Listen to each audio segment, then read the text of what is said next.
Countdown for blast off. X minus 5, 4, 3, 2, X minus 1, fire.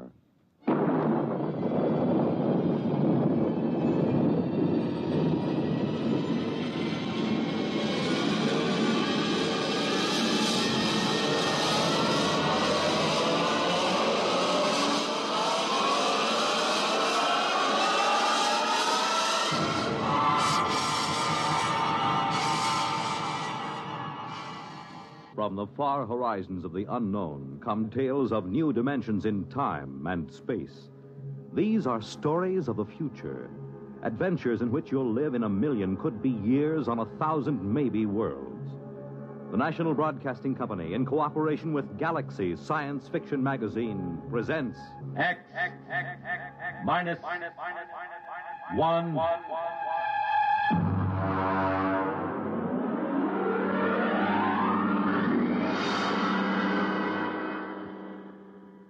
Tonight, The Lights on Precipice Peak by Stephen Tall.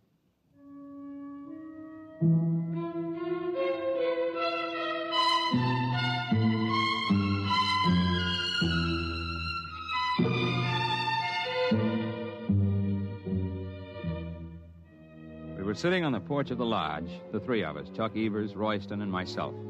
Chuck was smoking one of those 5 for a quarter stinkers he affects, but he let it go out as we sat in the darkness, stared across the narrow valley below us, then up again to the mountains of Bighorn Glacier, 6 miles away and 7,000 feet up in the thin, cold air. There it is. You see? Where? Well, follow my hand. I'll line it up with a tall pine tree on the first ridge. You see? Very small, dull red. It's been up there for about 5 minutes. I didn't see anything before. You see? Moving along. Well, it seems to be the lip of Bighorn Glacier. Give me the binoculars. Yeah, it's a glow, all right. Small but definite glow. You want to see it, Royston? Thank you. Well, that's that. You can see it, but still you can't. The glasses didn't pick up any outline. It's still just a glow. Spooks, that's what. Spooks. Spooks? Yes, apparitions. Haunts, hobgoblins, ghosts, banshees.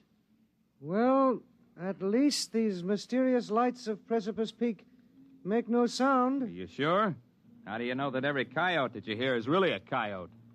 And at any rate, if they make sounds, they're sounds of the country. A miserable country. Sir, you were speaking of the land I love. If you don't like it, why stay around? It is supposed to make me a man of vigor with red corpuscles and a need for cold shower baths. Actually, there is nothing wrong with me. I was simply born to sit and watch while great louts like you run and wrestle and climb and sweat. There, the light shows again. Now, you can see it with a naked eye. It's higher than it was before.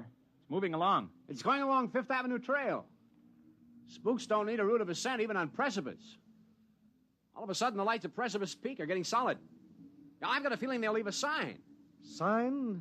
Yes. Traces. Right. Traces, tracks, spores.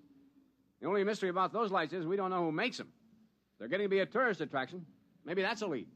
Over the swamps of Louisiana, where I wish I now were, I have seen balls of fire that were drifting. It is swamp gas, methane, slowly oxidizing, glowing. Could this up there on the mountain be something like? Almost impossible. Anyhow, balls of gases wouldn't follow a trail. Those blasted lights do. Take it easy, Chuck boy. Tomorrow you can look for yourself, remember? At daybreak, we go up to solve the mystery of the lights. Ghastly. To go out at dawn is as bad as eating raw flesh. But tap on my cabin door as you go by. I will wave to you from the window.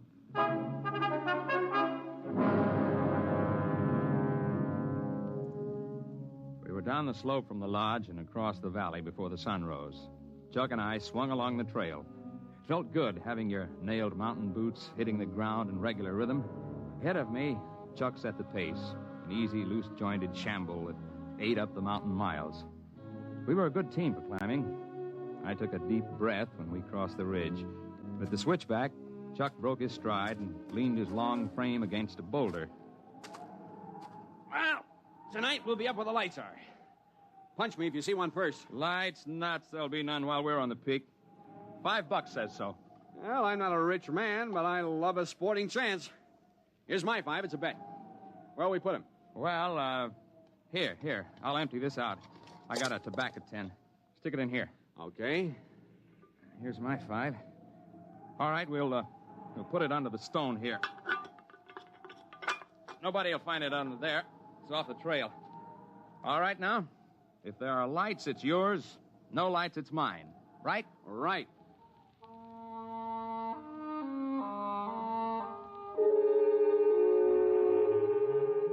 Going into the world above the trees is one of the good things of a peak climb. Hoary marmots whistle from their rocks. Conies scurried. The gray-barred ptarmigan crouched almost invisibly among the gaudy alpine fields of mountain sunflowers and tiny forget-me-nots. At dusk, we laid out our bedrolls on a level bit of tundra in the lee of a massive outcrop near Bighorn Glacier. We cooked a kettle of stew and heated the water for tea. Then Chuck walked away a few paces from the fire to empty the kettle. Ow! What's the matter? Stone turned onto me. My ankle. Give me a hand. I got you. Oh, set me down again. Okay. Now let's take off that boot and the sock. Oh. Well, I have a feeling, my friend, that I will not climb that peak in the morning. Get the sock off and let's see how bad it is. Oh. Well, we'll pack ice on it and tape it in an hour. Maybe it's a simple twist. Well, you know it isn't. Sure, I know. I thought you wanted to be cheerful, that's all. It's like when I broke 3 ribs climbing to look into a bird's nest the day before we were tackling the east face of Long Peak. Then you would chin up. Well, that was different. I wasn't hurting.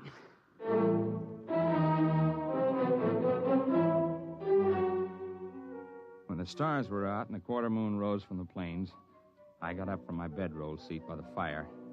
Chuck's ankle was taped, and he was easing it before him as best he could. Well, that's not so bad for a foot. It only hurts when I try to walk on it. Well, I want to have a look before we turn in.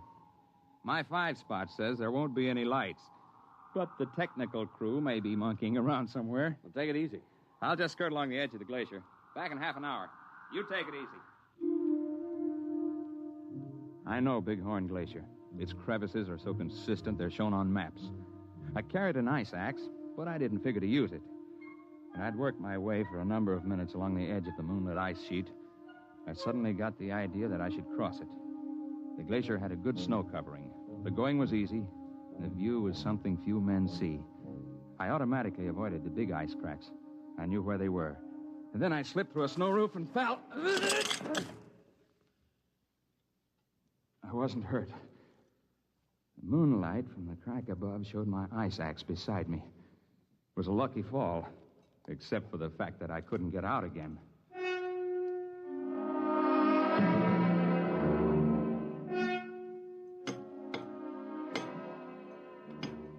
Time after time, I tried to dig hand and footholds into the splintering ice wall. But I was freezing my fingers, making no headway. Cold was beginning to bite into me. So I settled myself on my heels quietly and tried to decide what to do.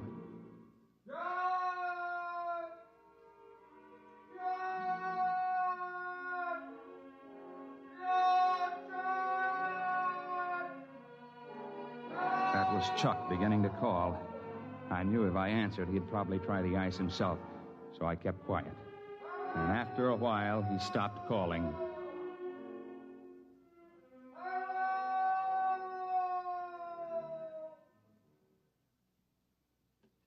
And then, suddenly a dark silhouette showed in the narrow crack of sky above. Are you injured? Well, I'm okay. Just drop me a rope and I can walk up the wall. Mind the snow ledge. I didn't, and look at me. A joke? Here's the rope. Hey, what kind of a rope is this? I never saw anything like it. It's warm. Have you got it now? Yep, here I come. Hang on. Okay, over the ledge. Well, hey, did you hold that rope in one hand while I was climbing up? Yes. Well, thanks. Lucky for me, somebody has sense enough to walk around ice cracks. Shake. Shake? Oh, shake hands. You must not mind the glove. It is for your protection. The hand is not yet cooled. Cooled? What in the world? Your friend with the swollen foot is concerned for you. Come, I have made an easy way.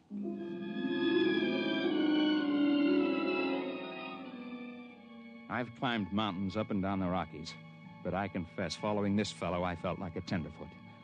The man's odd voice and stilted phrases tantalized me, yet I knew they were not entirely strange. There was the question of his hot hand. I dropped back a couple of paces. The man was setting his booted feet into a line of holes that had not been on the glacier earlier. I could swear to that. And as we approached the edge of the glacier, I could see him clearly, for he was surrounded by a dim red glow, which grew brighter with each step. In a few moments, it was as if he were outlined in flame, and I could feel a warmth radiating from him.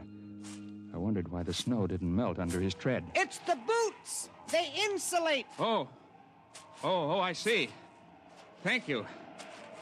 Hey, you not only light up, but you pick brains. Both good tricks.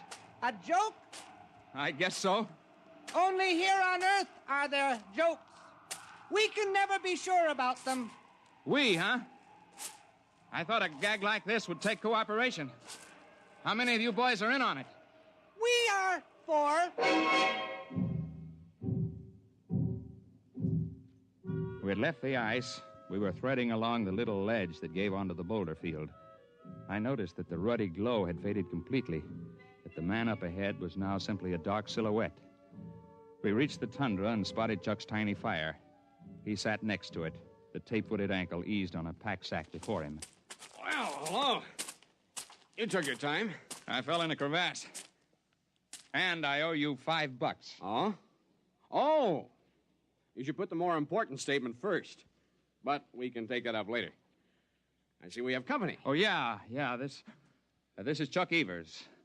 I'm afraid I didn't catch your name. I am called Zell. Zell? Yes. Well, it's different anyway. That is because I am different. He can read your head like a crystal ball. And he lights up like a neon sign. Easy, boy. You've slipped on the ice before. Sit down. Let's quit being funny. Let us all sit, and I will tell you why I am Zell. I will do it because I know when you repeat my words that you will not be believed. Now, listen. You listen. You came up to climb the peak, but also you came to see what caused the lights. If you had not had misfortune, you would have climbed the peak, but there would have been no lights. We would not have come. Hey, there's a light back up there where we were. You see? That red light on the glacier? Well, yeah. Yeah, moving across. That is Zor. We grew in the same membrane. He is erasing our trail across the ice. Yeah, very smart. We can tell tales down there, but there won't be any proof, huh? That is correct. Chuck Evers, you are wondering about the statement that we grew in the same membrane? Well, yeah. Yeah, I was thinking that... I should have said that we are twins. Holy... You're right, John. It is telepathy. You weren't out of your head. The truth is simple. We have told it before, but no one ever believes. And it has not seemed wise to support our facts. We, Zor and I, with our companions Zim and Zet, are explorers. But we do not explore mountains. Here we rest and allow ourselves to behave normally. We explore in towns and cities where people gather. It is strenuous. We cannot tolerate it for long. Then we must go into seclusion and renew ourselves. Yeah, I know what you mean. 10 days in Denver, and I feel like I've been staked with a short rope. I gotta get away. Your problems are simply a matter of preference. Ours are physiological. We cannot long maintain metabolic balance in the company of people. Thus, Zim and Zet are now back in the world you inhabit. When they must rest, then our turn comes. I will show you. This is a rock. You may call it granite. To me, it is food. So. Eat it in good health. Thank you. Among People, this would be conspicuous.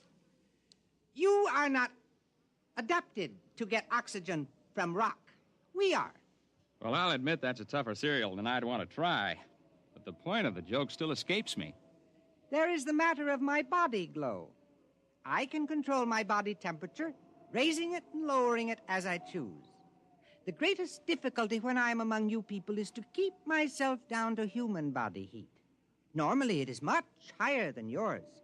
And when, due to exercise and metabolic speed-up, excess energy is accumulated, it is satisfying to us to radiate it, much as you get released by deep sighs, by long breaths, by stretching your limbs. Unfortunately, when we radiate rapidly in air, we glow. It has made us conspicuous. Yet your unawareness of us is a marvel. For creatures so well supplied with adaptation for sensation, you are indeed blind. You sound like an old professor I had once. I didn't understand him either. Zor is waiting by the glacier. We have plans for this time. When you return to the settlement below, it would perhaps be wisest not to explain the lights.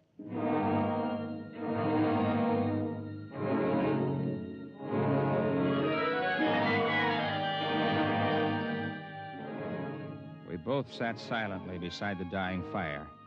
When we looked up toward the upper reaches of the glacier, two gleaming spots, dull cherry red, moved steadily across the ice. They were visible for brief minutes and slowly faded. To descend Precipice Peak, even if only from Bighorn Glacier, is no fit task for a cripple. Still, we knew it had to be done. So in the early morning, we set about it. Where the going allowed it, I simply backpacked Chuck. We made use of every ledge, because Chuck could rappel himself down spots he could not climb or be carried. We were both mountain men and tough, but by mid-afternoon, we knew we'd had enough. We were lucky, though. We ran into Heine Cobb, the ranger, heading down trail with two pack horses.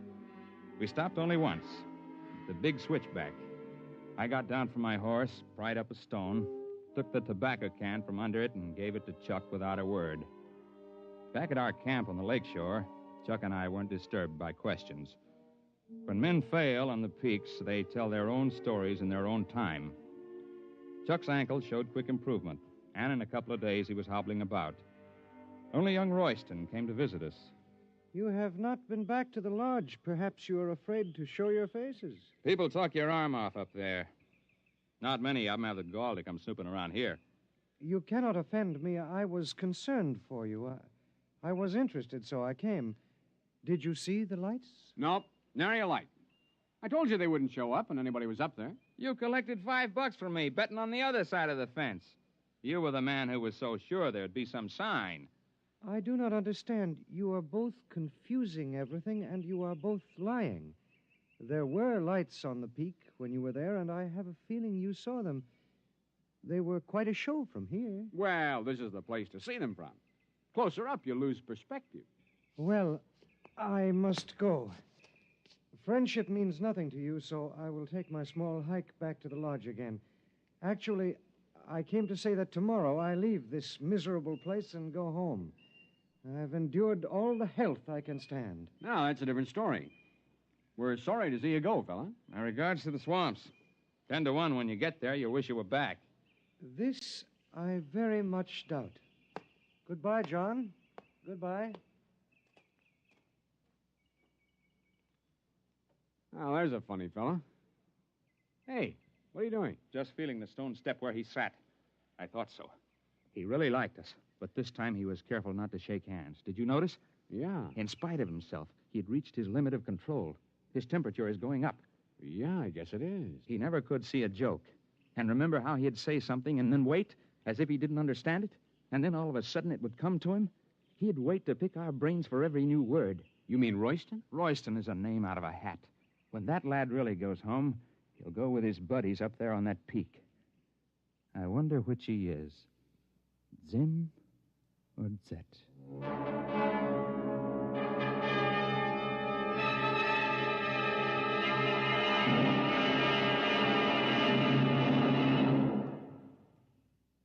have just heard X-1 presented by the National Broadcasting Company in cooperation with Galaxy Science Fiction Magazine, which this month features Man in the Jar, the story of Vane, who did not bottle live people indiscriminately. He had to have a sound business reason. Galaxy Magazine on your newsstand today.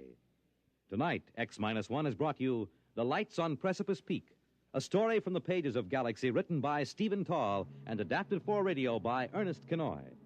Featured in the cast were Jim Bowles as John Brinkhart, Joseph Helgeson as his fellow climber Chuck Evers, Ted Osborne as Zell, and Kurt Benson as the man who called himself Royston. Your announcer, Fred Collins. X-1 was directed by Kenneth McGregor and is an NBC Radio Network production.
I guess that's my cue.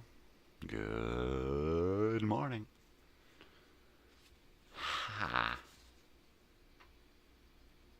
How are we doing today? Everyone? Anyone? How are we?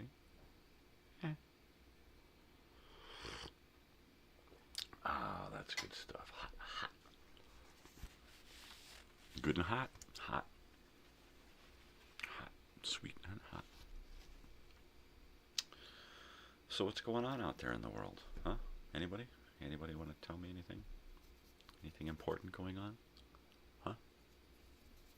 No? Hmm.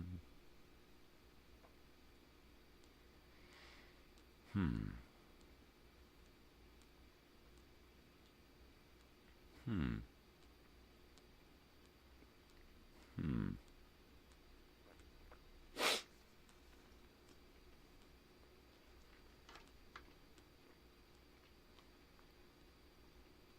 Mm-hmm.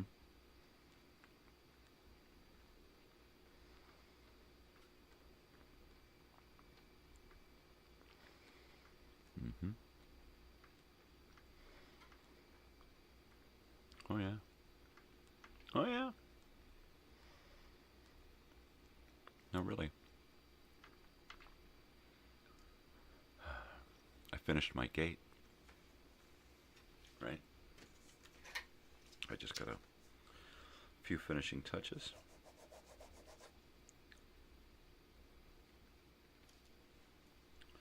And then, yeah.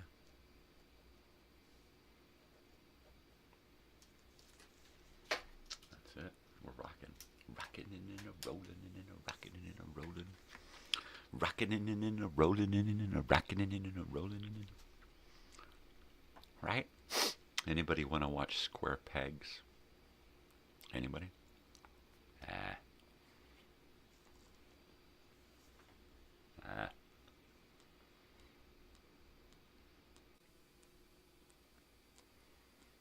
Mm-hmm. Mm-hmm. Mm-hmm.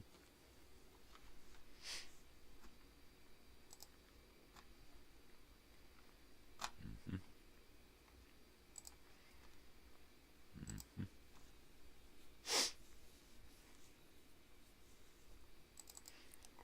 So there's totally like this video time machine I gotta do, right?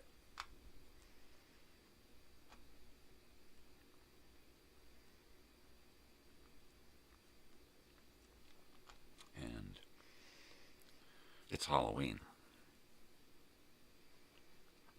So I gotta put together a video time machine for Halloween.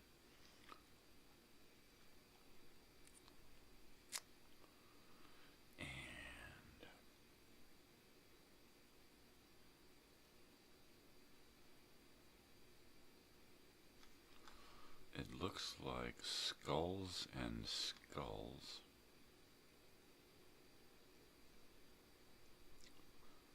Felix the cat.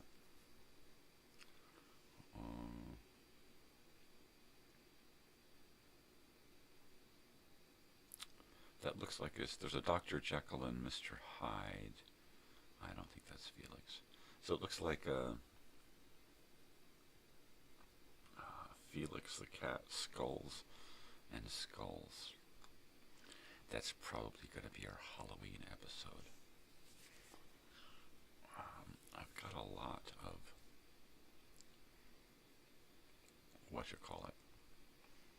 movie trailers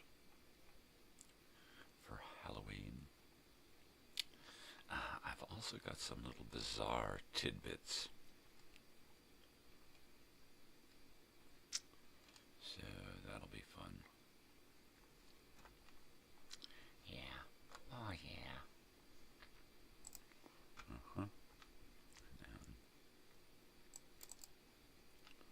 Let's check that one out, yeah. Come on. Come on. There you go.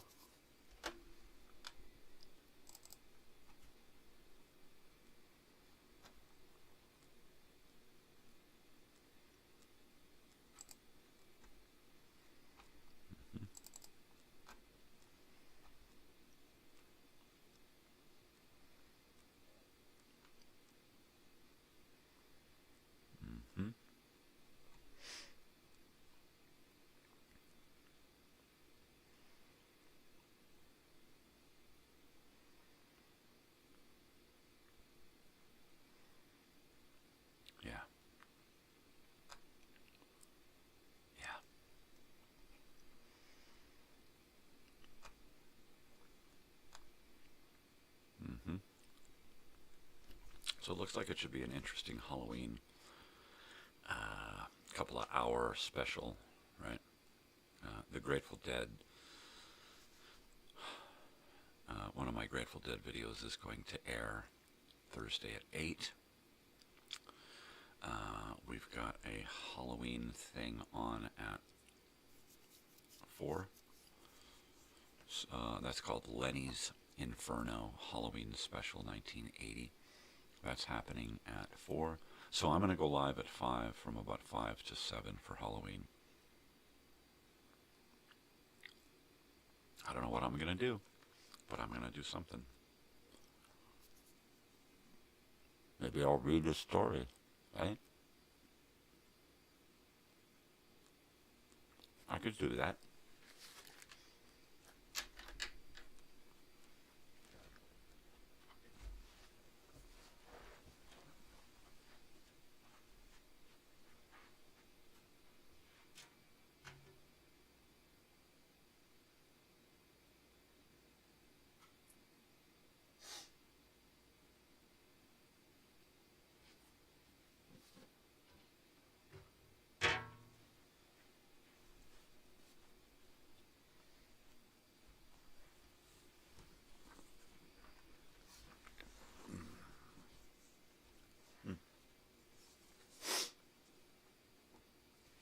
I should read the Constitution. There's something scary.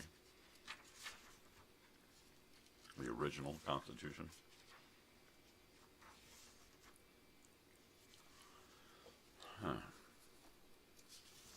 So, I've got 2 pages of contents here. Let's see if I can find something Halloweeny-ish, right? The Raven. And Rumpelstiltskin. The White Snake. The Goose Girl. The Wolf and the 7 Goats.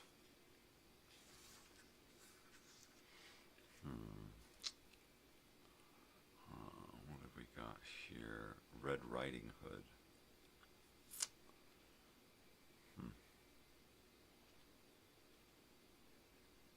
The 7 Ravens. The 6 Servants. The 4 Accomplished Brothers. 5 Golden Rings. Shut up. The 12 Huntsmen. This guy's got a thing with numbers.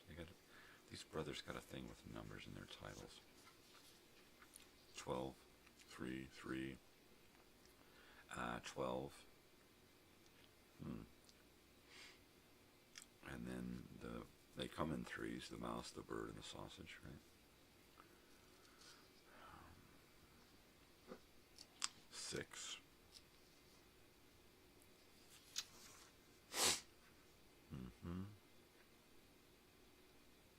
7, 6, 4, 6, 12. Huh. Is there a pattern emerging here? Yeah, your ass. Well, the Raven.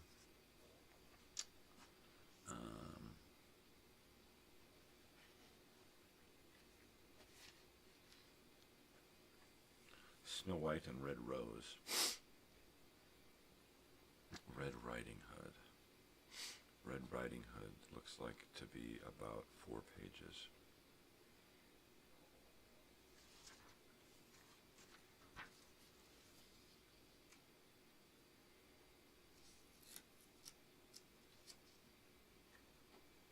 Rumpelstiltskin is 5 pages. The Raven is 7 pages. Let's see.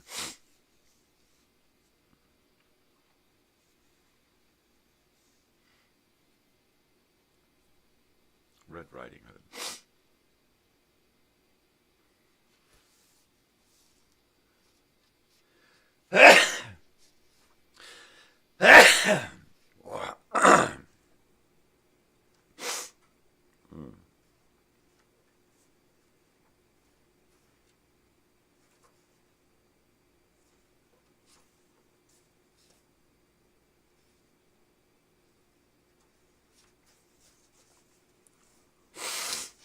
Alright, so there's Red Riding Hood.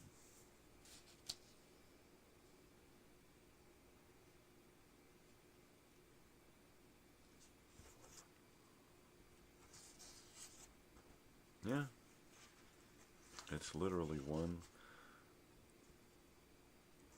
2, 3, 4 pages. 3.5. There's a picture. Okay, so I'll think about doing something like that.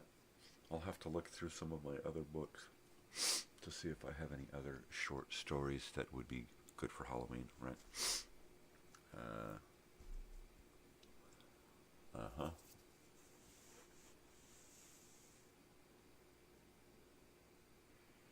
I'll have to dig up my box of paperbacks.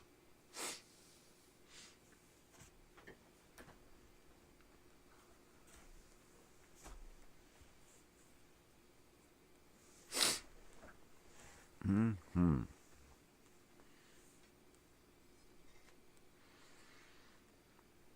Cheers. Cling then. Holiday chicken.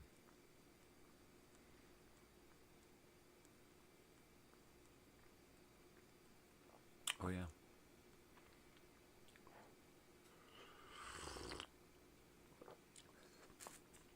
Oh yeah.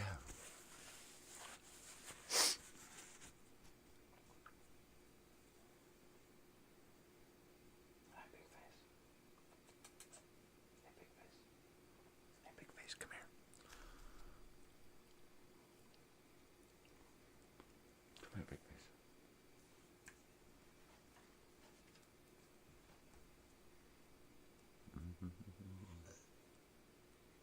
There you go, big fish.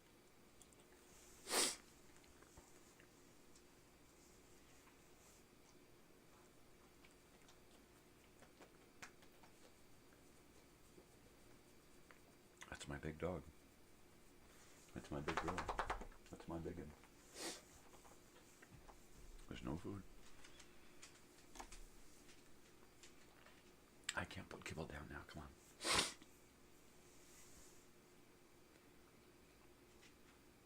It'll wake everybody up. Come in. Toma tu agua.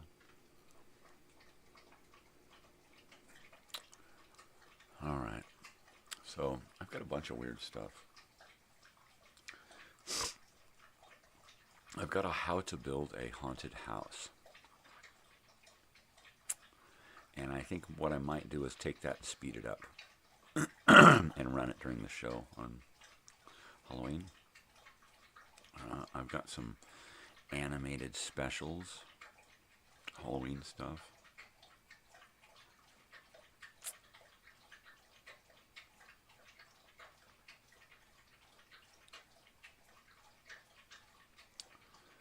Yeah.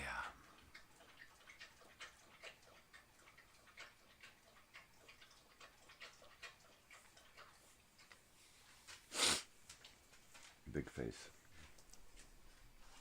Did you get enough to drink? Sheesh. Ah. Mm. Ah. Mm. All right. All right.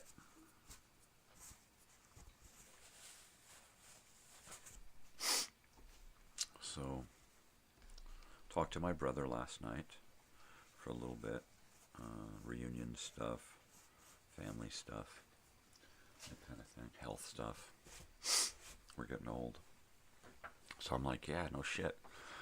That's a good reason for us to try to get together. Because who knows when the last conversation will be, right? So I'm like, you know what? We gotta get you guys down here. That's all there is to it. And he's like, probably not before the reunion, right? I'm like, I hope I make the fucking reunion, right? Right? Reach in the old bag of buds here and pull out a bud. Love my buds. Gotta get another one here because that one was small. Small? Oh my god, that was huge! How much do you smoke? too much. Trying to explain to my brother that marijuana doesn't just mess with your lungs. It messes with your liver, messes with all your organs. It's smoke, for cripe's sake, right?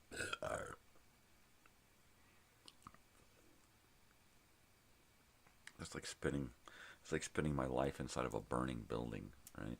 So the building is made of marijuana, but it's a burning building. You know, what are you gonna do?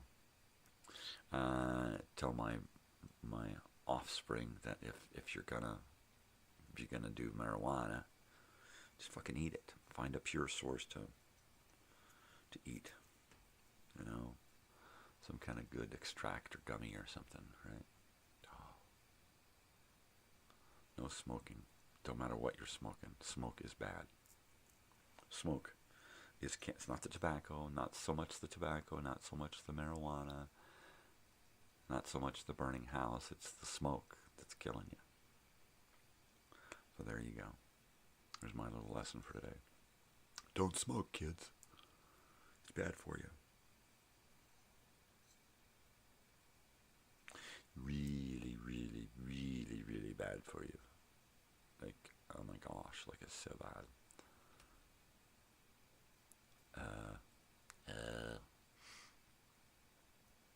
Yeah.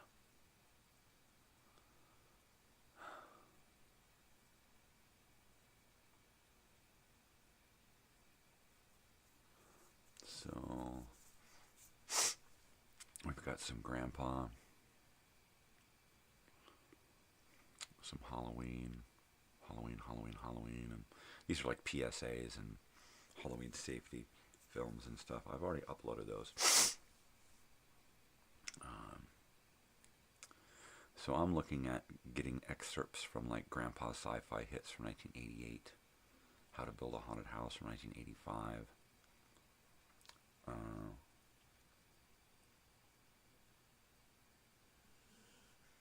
It looks like some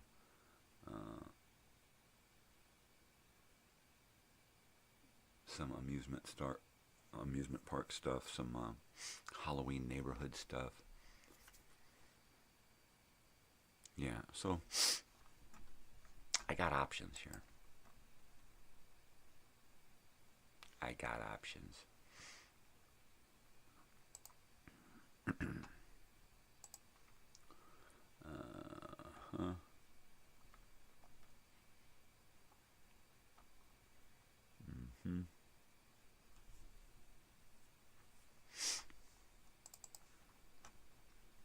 Oh yeah.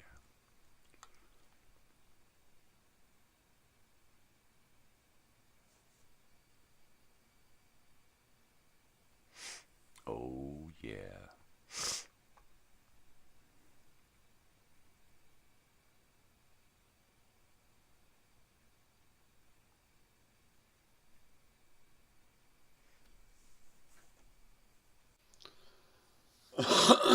Oh, I gotta update my upload list. Oh. And then when I get some ink, I gotta print it the fuck out. Which will be today. I'll be getting ink today. That darn gate is finished. And I've got to install it yet, but I've been paid, so I'm going to go get my hard drive. Get my hard drive and some printer ink. Big pack of black printer ink. And then I'm ready to go, baby. Ready to get the studio rolling again. I'm going to double down on video production. Right?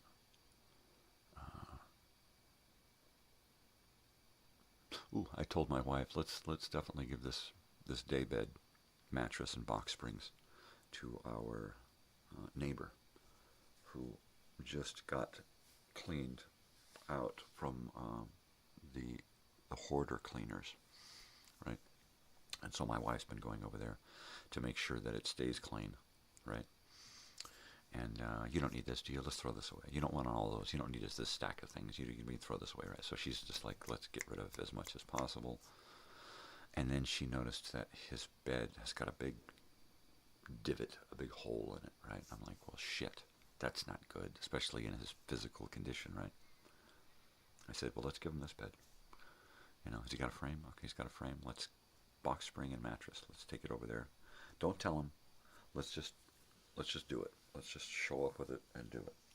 He can't refuse it. He can't say, no, it's okay. You know, he can't go into that whole tough guy routine.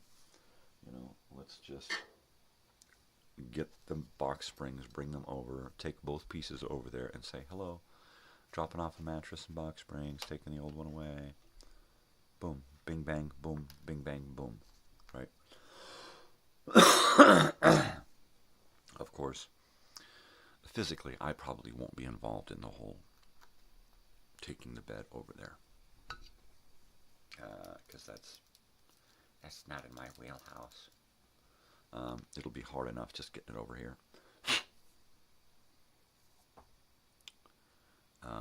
If it won't fit in our car, it's a matter of getting my van running. I might just ask the neighbor down here, Devin, to go over there with me and pick it up. Just throw it on the top of his Suzuki or Samurai or whatever he's driving. Sidekick. Let's just chuck it on the top, strap it down real quick, drive it across the street, up the road to here. I mean, it's not far. And then maybe get him and my wife to take it in and set it up. Bring the old one out. Yeah. While I do like being involved in helping people, quite often when it comes to a guy about my age, I will feel like me, and I'll think, he doesn't want a whole bunch of people around, right? He doesn't want another guy around. You know, it's one thing when a lady comes over and mothers you, right? It's another one, a guy your age comes over and goes, you look like shit, huh? So I try to avoid people looking at me like I'm doing some kind of judgment thing, because I'm not, right? I just want to be involved, but I want to be uninvolved at the same time. It's like my neighborhood involvement. I try to stay involved by, you know, who needs what, who's okay, somebody have groceries, everything okay. But then I don't get involved with them. I send my emissary, my spouse, who is a people person, who is familiar with just about everybody in our neighborhood here. She's that kind of person. I'm not so much. I am because she is. So, because she is, I can get out and do things once in a while. Most of the time, I just want to hide. That's what I do. You know? I was talking about depression with my brother, and he doesn't really get it. Sadness is not depression, right? It's the things that catapult you into depression aren't the normal things that make other people sad, right? It's a different animal completely. So I tried, you know, explaining a little bit, and I just gave up. You know, let's just move on.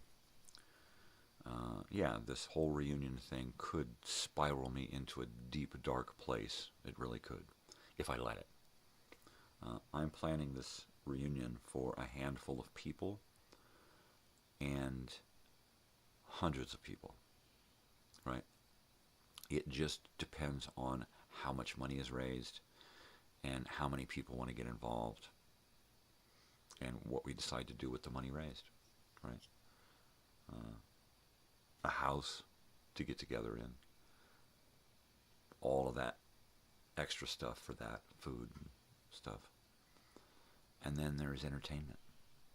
And then there's going out and doing things while we're all together.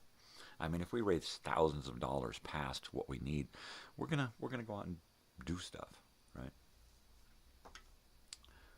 But this week will definitely tell. Like today, I'm gonna be going by, and well, I guess I'll decide if I'm gonna go by the shirt place or not. I don't want to go by and not see the progress I want to see. I don't want to go by and not see that I want to go by and know that I'm picking up shirts, right? Flat out. I've donated my 50, so I want to get my shirts on and on camera, and I want to get other people's shirts to them so we can share in this experience, and so that we can say, okay, look, here's your form, gather some more donations. Let me know the sizes and we'll get them ordered ASAP.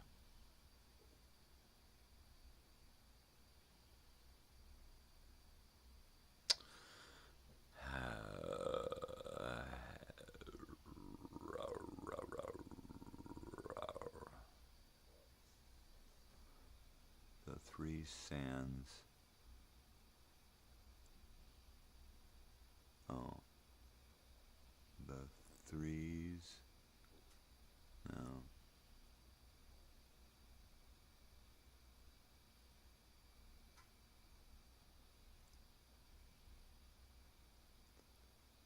Sex education reel.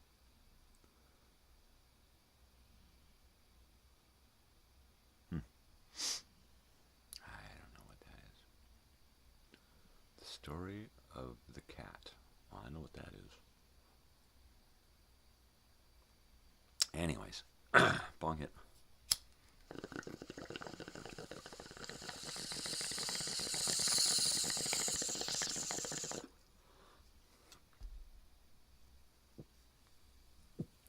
Yeah.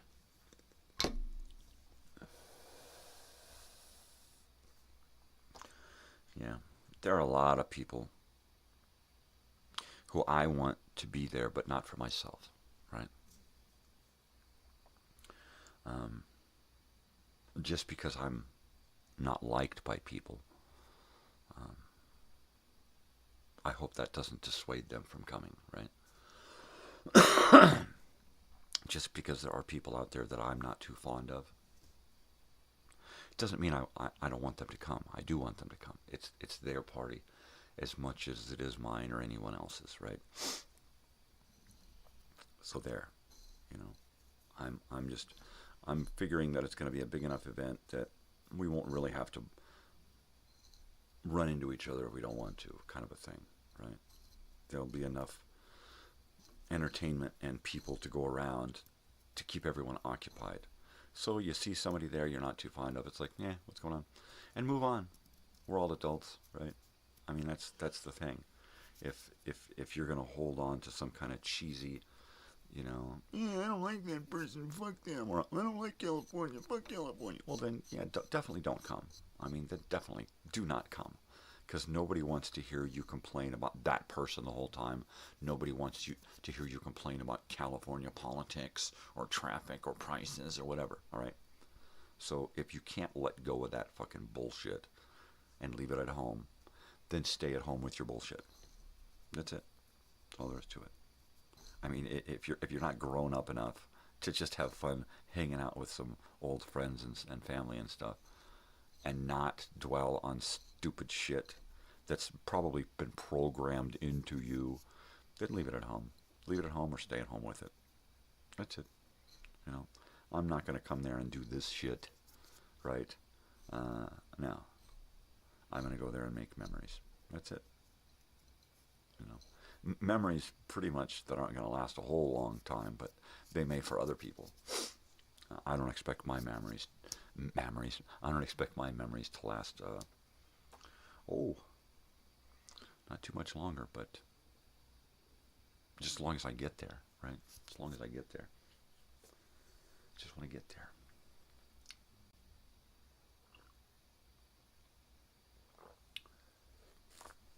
Yeah, I'm gonna double down on YouTube video production. I'm gonna double down on all of my stuff. I've got so much stuff, right? I really need my brother to come here for a week or 2 weeks and just hang out. Just come stay here and help me go through all of this stuff, catalog this stuff. Help me to work with our family videos and our family audio, family photos. Help me go through all of this stuff that I have in the other building and the other garage and all these other places that I have shit. help me to catalog it and curate it and put together packages of things for people, you know. Because when it comes down to it, most of this stuff is just going to be given away at this reunion, right? A lot of that stuff. So I need to bring it in, open it up, find out what it needs, find out if it's worth dealing with, and then order parts, and then go to the next thing. And I just need to spend every day pulling in a box of stuff, going through it, cataloging it. If it's not going to be given away, or even if it is going to be given away, it needs to have some kind of monetary value on it. Is it working? Is it non-working? You know, does it work well? If it does work, can I put like things with it to create some kind of package deal, right? I mean, I would love to give someone a stereo, but not just a stereo, but a stereo with speakers, a stereo that's got a turntable, an 8-track player, cassette player, AM/FM stereo, and it all works, and give them LPs and 45s and cassettes and 8-tracks, and, you know, give away a VCR with a rewinder and a stack of fucking tapes, right? That's what I'm talking about. Little packages of, you know, I won this at a drawing at our reunion. Can you believe that? That kind of a thing, you know. I got that poster, you know. Yeah. Because when it comes down to it, all the money that's raised is just going to funnel right back into it, right? So if we raise money and there's extra, we're just going to be throwing it right back into it somehow. Group passes to Disneyland, a day at the beach, you know, buying a bunch of stuff that we're just going to give away to people, right? Buying bulk vintage items to give away in drawings.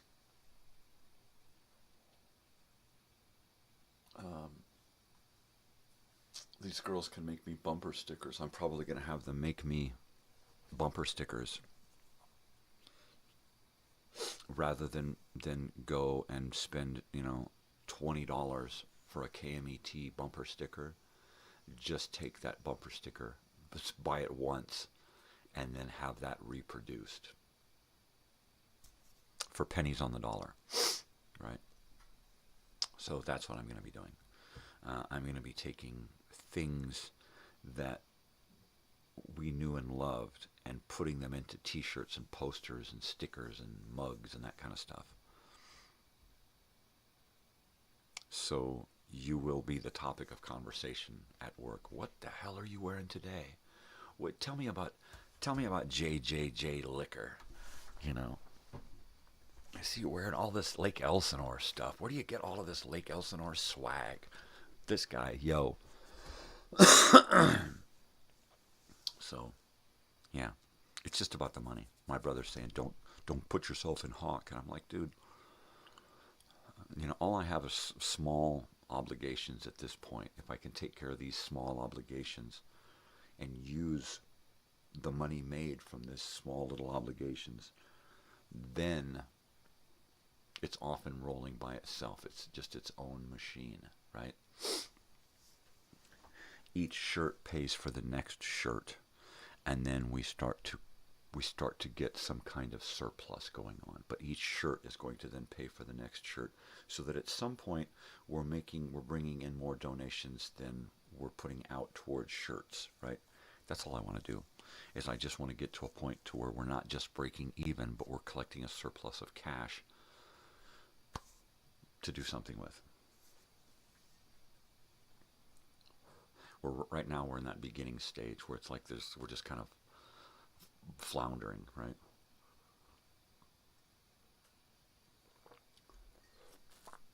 But whole shirt situation, fucking beautiful. I can't wait until people are wearing those fucking shirts, hanging in their closet, 10 to 12 to 15, really righteous vintage t-shirts.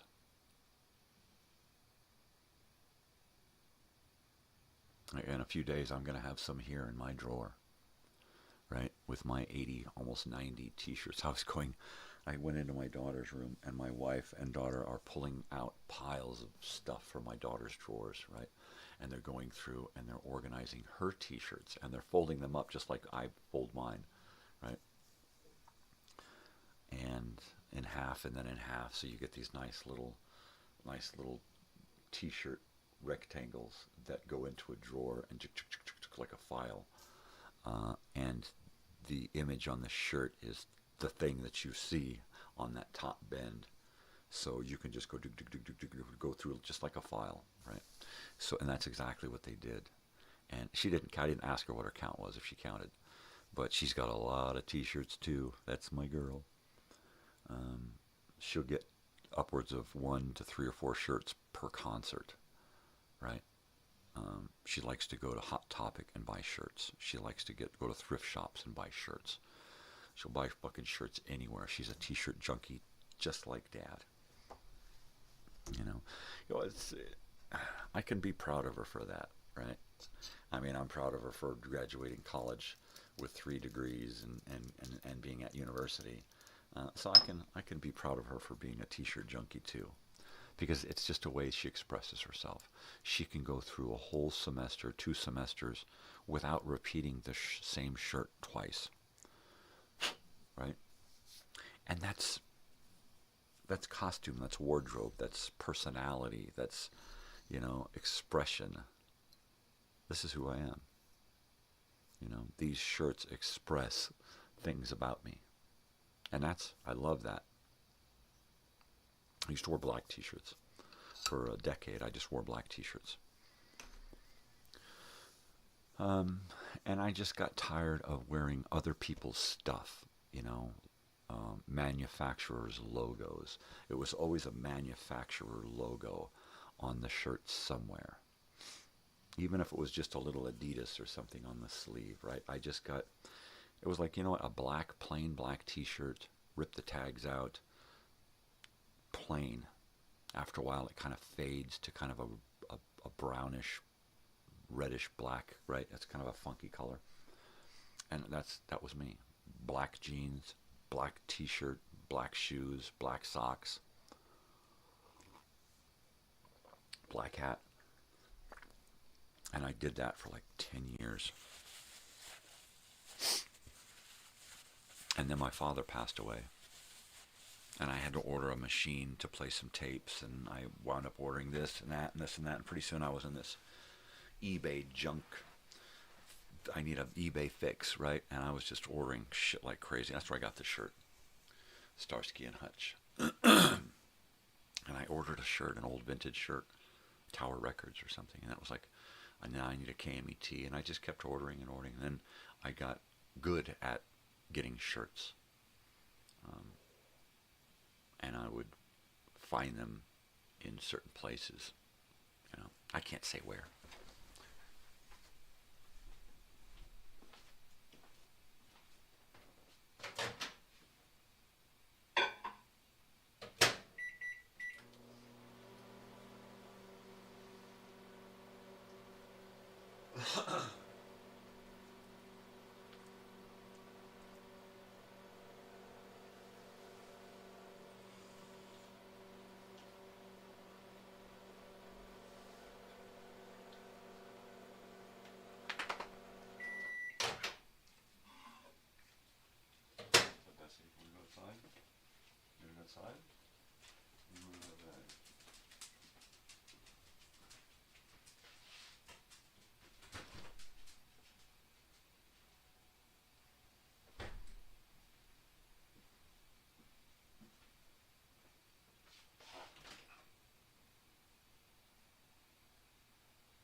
It's dog time.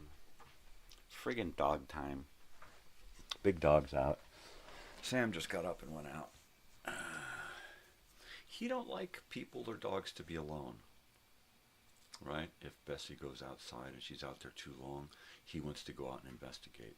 If she barks to come in and nobody hears, he will run in and look at you and look at the door and look at you and say, hey, why aren't you bringing Bessie? I mean, he's literally on top of everything all the time, right? If you walk in and you're like, oh, he will stop, he will look at you, and he will stop and stare at you. And then if you don't acknowledge it, he'll sit up and he'll put his legs up on you and he'll look at you like, are you okay? Is everything okay, man? And he will investigate your emotional situation. If you, to him, if you seem like you need emotional help, he's right there in your lap, making you feel happy, comforting you because you're sad, trying to calm you down because you're angry. I mean, he's like the therapy dog, right? And he don't even know it. Or maybe he does. Maybe that's why he was put here. Maybe that's why we were brought together. You know, he needed us, but we needed him way more.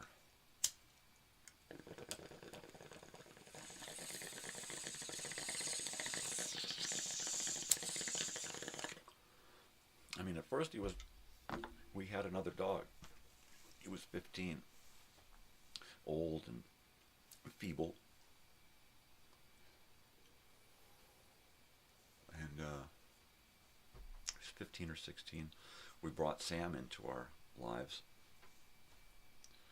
And Sam was Charlie's emotional support dog, right?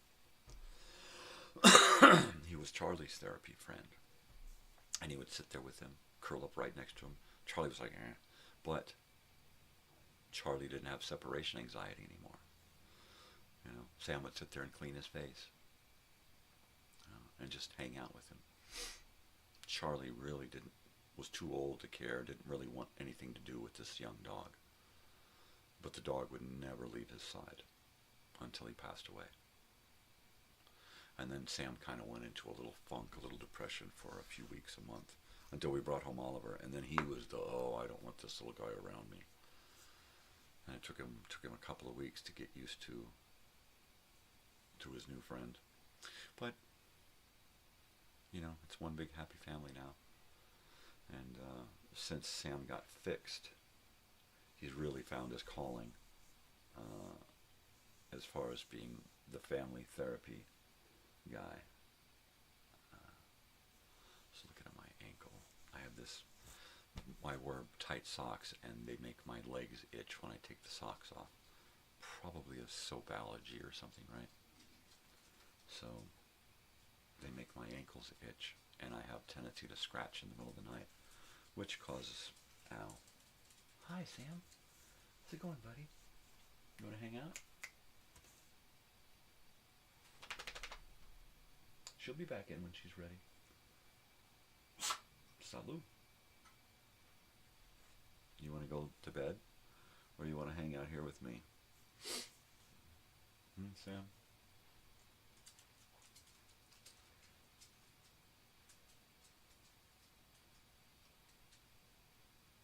I know there's no food in the bowls because I don't want everybody to wake up.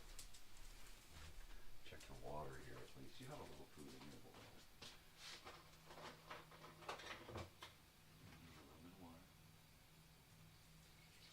You want to go to bed with Mom or with Natalie?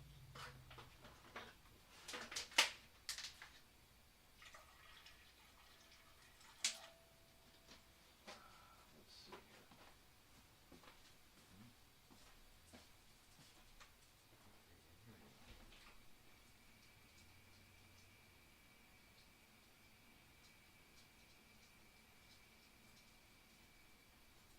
I know it's really sleepy in there, huh?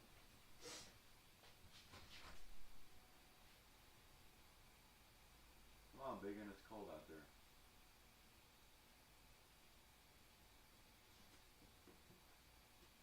Oh, it is cold. Sheesh.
And Sam is spoiled.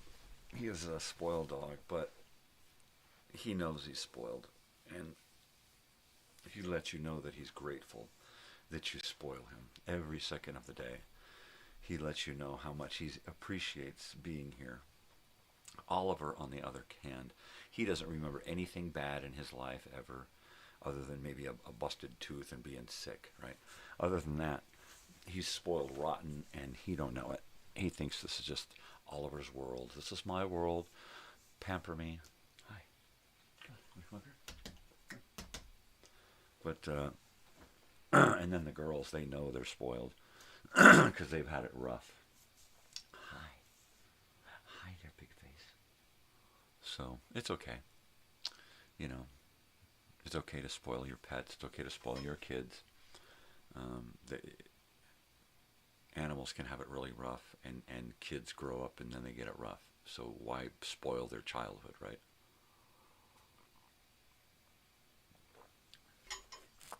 If you're going to spoil their childhood, spoil them, not their childhood. My childhood was spoiled, just destroyed. Yeah, I mean, it wasn't completely my parents' fault, you know, and I understand that. So I never blame. There's never any blame, like, my parents, you know, it is what it is. It was what it was. What are you going to do? You know, accept it and move on. And I accept it, and I don't move on. I kind of stay there because I'm past man, right? Past man. So I just kind of live in the past. I live and dwell on those things and, you know, think about them, try to figure them out. I don't know if you can see this or not, but there's her big face right there in the corner, staring me down like a sphinx. I don't want to put food in the bowl right now. I don't. It's too early for you guys to be chowing on food. No, you had 3 bowls yesterday. You have 3 bowls of food every day. You can wait until later to start eating. Besides, if I put food down now, you're going to eat it all, and then what? They're going to wake up and they're going to have nothing. So let's wait until everybody's awake together, and then we'll put food down, okay?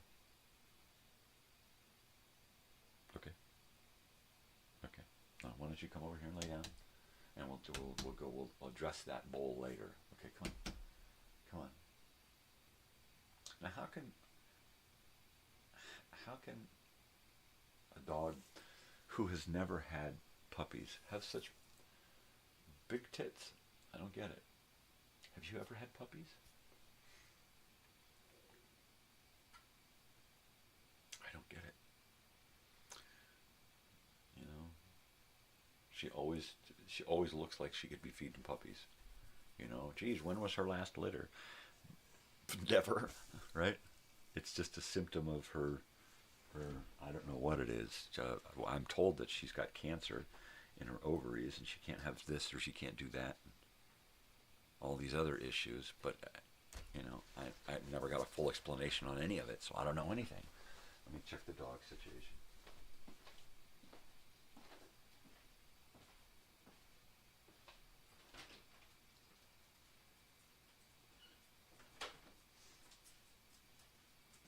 There's nothing going on, Ollie.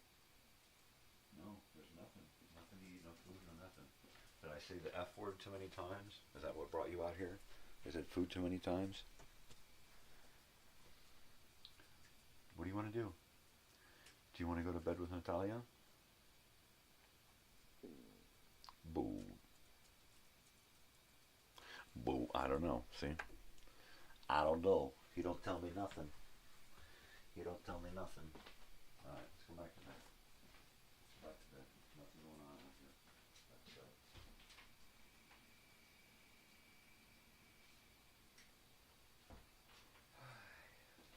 Okay. I think that takes care of all 3 dogs. I really hope so. There's now 3 dogs in bed with my daughter instead of 1. 2 have checked out from my wife's bed and gone into my daughter's bed. Big Face has checked out of our bed and come out here. So we'll see what happens next.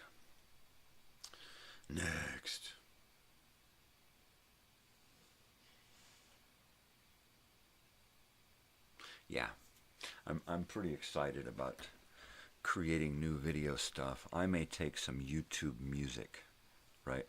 Just regular YouTube music, and then add sounds and other music elements to it, right? And kind of give it my own twist, and then use that to create a video.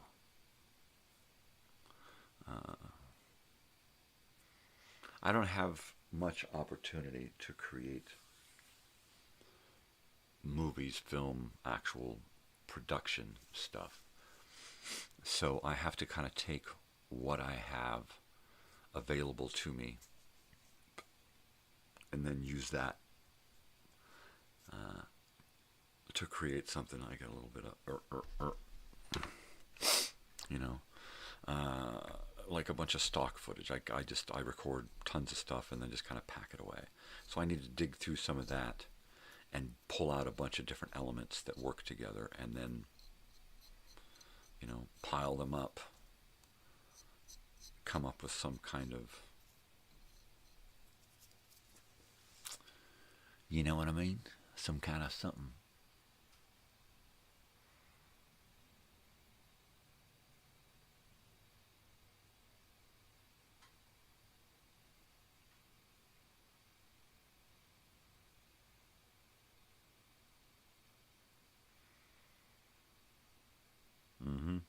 Oi. Sorry, my neck just said, hey, you're an idiot and you're in pain. I didn't mean it. I didn't mean to listen to my neck. Sometimes it just decides for me. It just decides for me. Boy. Okay. It's like a bag of glass between my neck and my head and shoulders, right? Just this bag of broken glass shards. That's what it feels like. That's what it sounds like, too. Oh, that was a good one. Oh man, if I could mic that sound.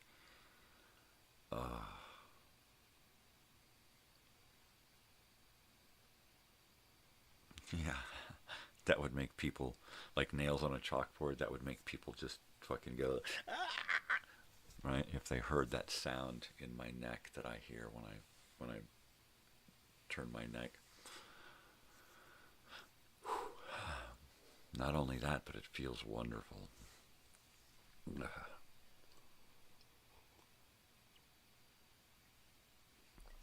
Okay. Oh wow, I just flashed back to preschool.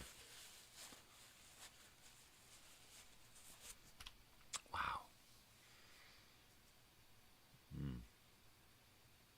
So it's 1974. No, I'm sorry, 1972. I'm about 4 years old, 4 or 5 years old, but 1972. It's either preschool or kindergarten. And my father is attending Pasadena City College. And there's this little school that I'm taken to for a while when I'm really, really young. And the interesting part about this school is that, from what I remember, the building was this small, this kind of big central area that was kind of round, and then rooms off of that, but none of the rooms were closed. They were just these open things, this open entry that led you into a classroom area, and then everything was kind of free and open. In this big giant center area, it was marked off as streets, and they had little stop signs and lights and stuff, and you could get on a little tricycle or bicycle with training wheels or a little three-wheel deal, and you could drive around through this, but you had to obey all the rules, and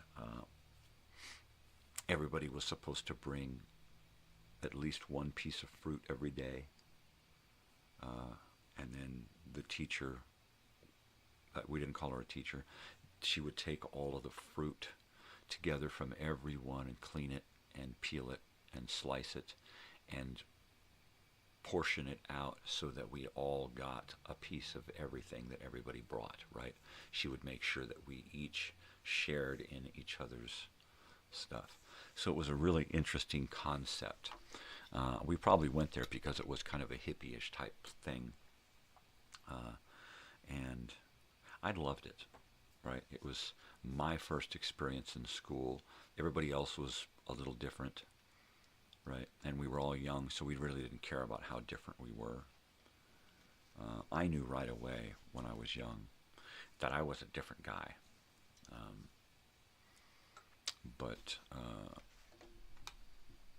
Yeah. I remember that there was a balcony above that big round, pardon me, that big round room. There was a balcony above, and there was a way to get up there, and then you could actually be up there with books, and there were bookshelves and stuff. I think originally the building was a gymnasium type thing, and the open floor area was for exercise equipment. The upstairs was a jogging thing where you could jog around. And then the other little areas were workout rooms for like, jazzercise or classes or karate and whatnot.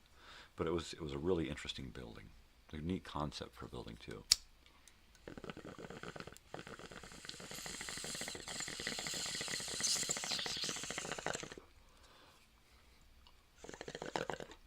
I wonder if that building still exists. Probably not. Like everything, things change.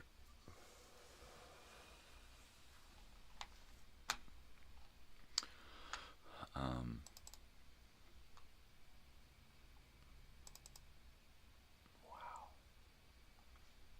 That's crazy.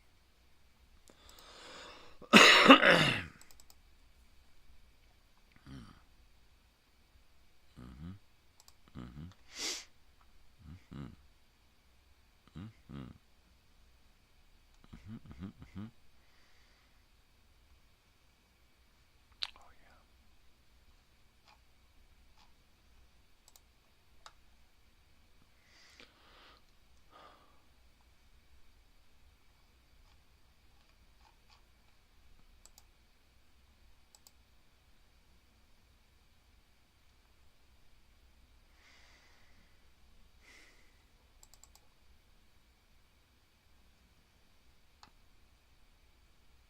Yeah, I just seen the same file in 3 different places. Man, I have got my shit totally. No wonder I'm running out of room.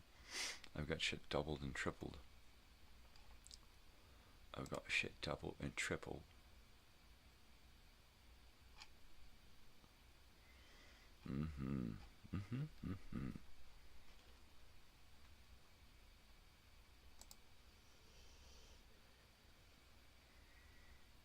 Totally.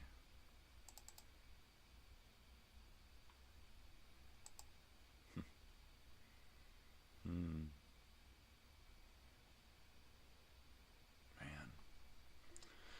that's gonna make me crazy trying to go through all of this stuff and organize it. Yeah. I think I'll leave that to future generations.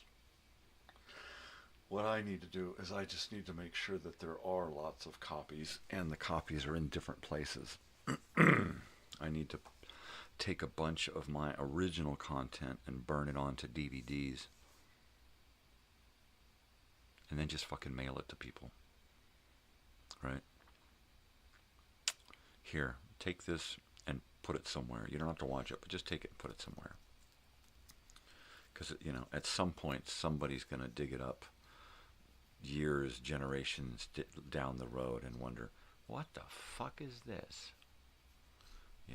And I'll just have these DVDs, these files and stuff, very important. Do not discard, keep, file, put in safe place, you know, that kind of shit. So that when later on, when somebody gets it, they'll have no choice but to watch it, because they'll be like, wow, this is really important. What is it? And then they'll watch it and go, well, it's just the videos of this kook. Let's upload it onto this new fangled YouTube thing we have, right? Whatever that'll be, you know. MyTube.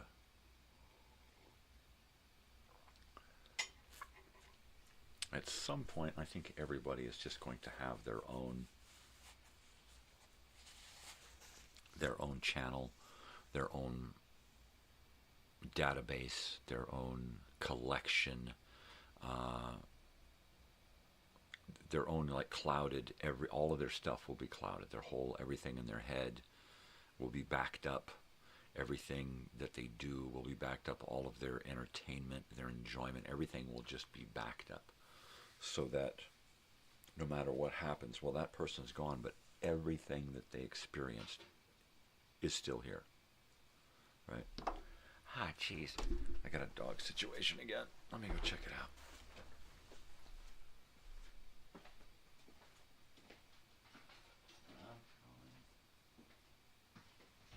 I'm coming. I don't know what your issue is. I'm not doing this again.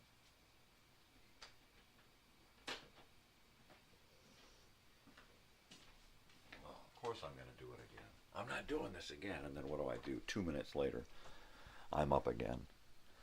Little punk. You know what? He comes back in, he can just go straight to bed. I'm not going to let him boss me around. I ain't going to let him push me around.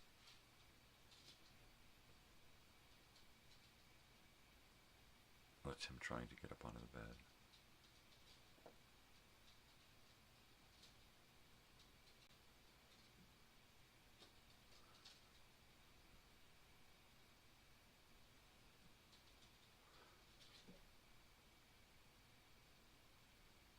Do it? He's like a freaking pogo. He overthinks it.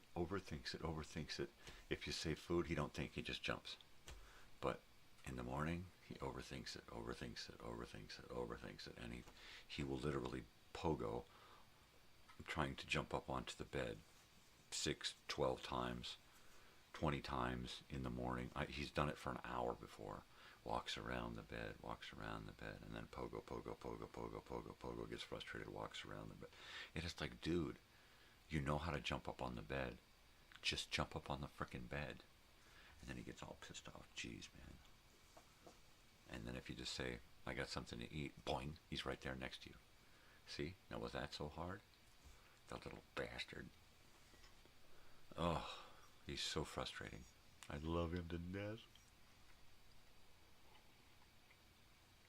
Oh, I gotta heat this shit up.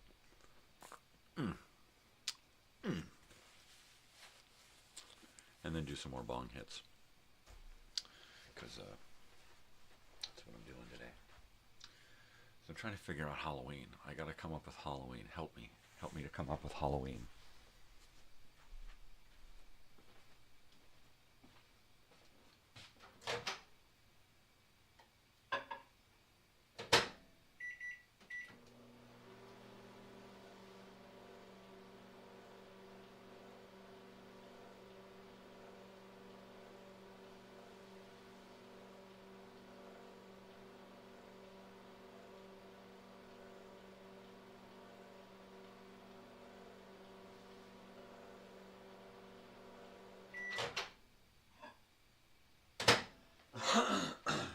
Okay. I'll pick up ink today and I will print out a couple of items for Halloween. I'll print out a skull to put on the door. Unless I can find one already printed.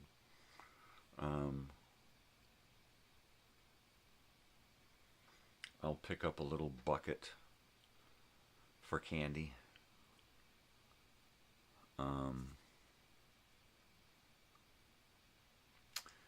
We never get trick-or-treaters here, but my wife has friends that have recently moved in, and they have kids, and I think this is going to be their first Halloween here. So, I don't know. They're not from this country, so I don't know if they're going to even celebrate, but why not? You know, put some dark lines around the kids' eyes and a sheet, and put a couple of holes in it, and go booga booga, and bring a bag, and we'll throw some candy in it, right? Why not? So, at the very least, it'll make me feel festive, right? Holiday Chicken's got his mask on for the last few weeks. Just can't wait. Running around here, just going, ah, ah. So, that's fun. That's exciting. I've got some Halloween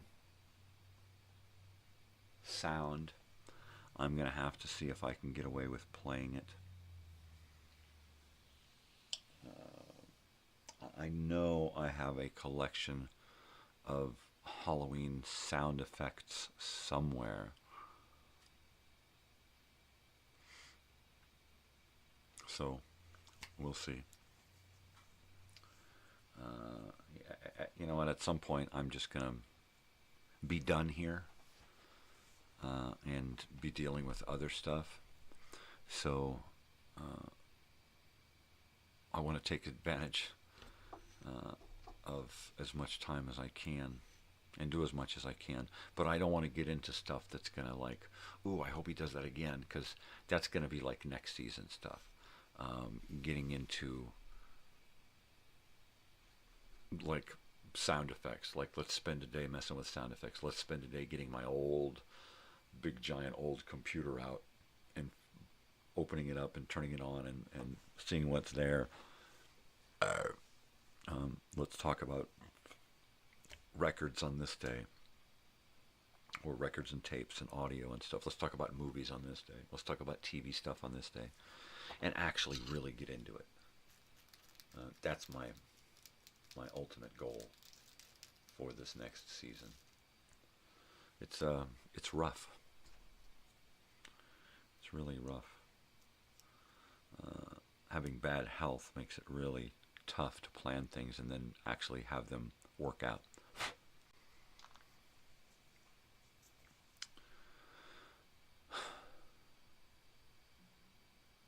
But I'll be taking a break from my health as well.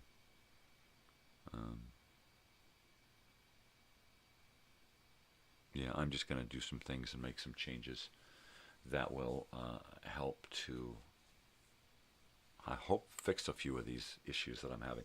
This is one of them, if I can get rid of this coffee, right? So, that's like first on the list. I'm going to move away from the coffee full time and try to come up with a way of getting through each day without making it so hard on my body, right? I don't expect to live forever. I don't expect things to get better, 100% better. I just need to do my best to last as long as possible at this point. You know, I'm not looking for quality. I'm just looking for quantity. The quality is, we're done with quality. Quality of life is not an issue anymore because it sucks. So I'm just looking for quantity of life. I'm just looking for as long as possible, as many days, weeks, whatever.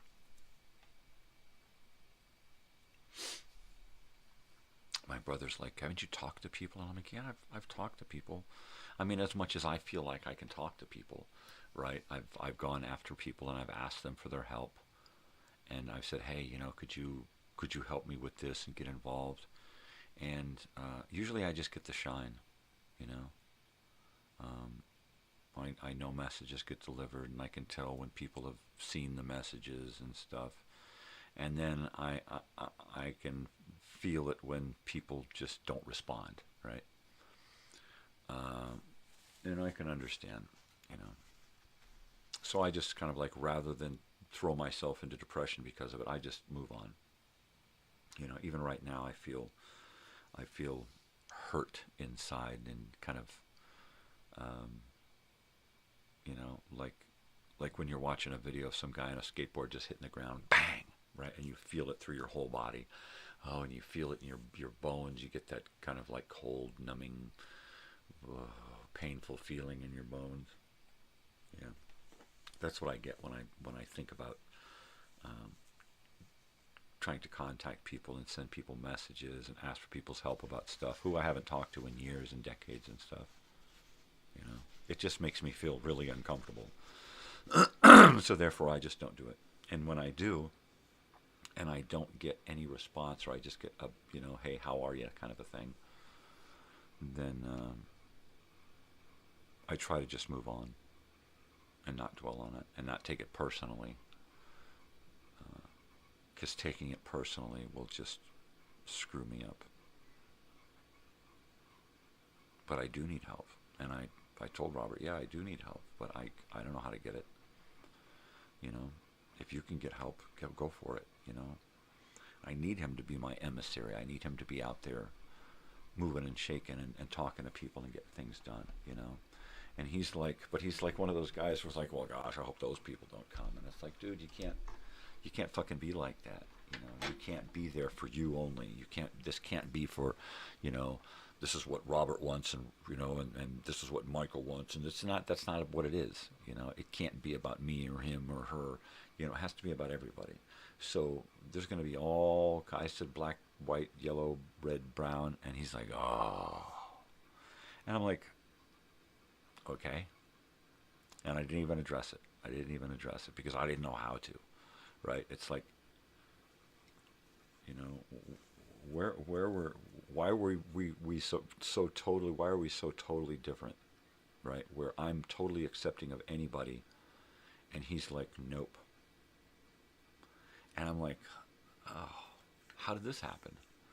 You know, I'm like, I'm trying to plan this, and so he's like, well, what about if these people come? And I'm like, I don't, you know, what about if this person comes? And I said, it's fine, but he's probably going to get the fucking shit beat out of him.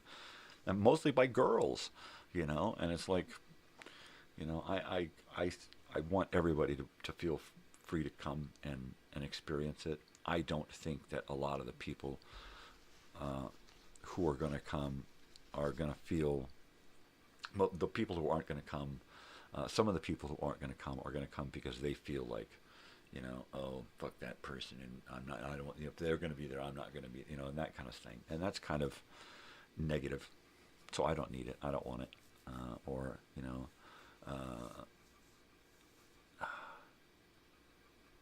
yeah, just, you know, I just want it to be nice, you know. And yeah, if it's just a bunch of nice people to get together, that's all I'm looking for. You know, unnice people, just stay the fuck away. You know, you will be vetted, right? It's for everybody. Everybody's invited. But you're going to be vetted before you even get the address to where it's at, period. If you want to come, you got to let us know who the fuck you are and why you want to come, right?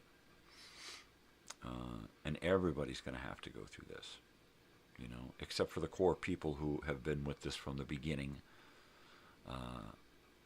They're going to be the people doing the vetting, right? And I'm just going to send out lists of, you know, it's like, okay, go to the event list and take a look at all those people there. And you need to go through everybody and say yay or nay. You know, is this person going to cause this to be a bummer, or is it going to be a bummer without that person? Yeah. I got a bong hit here. Look at that. I've been busy.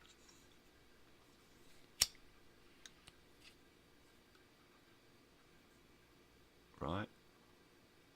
What is it? Bloody hell.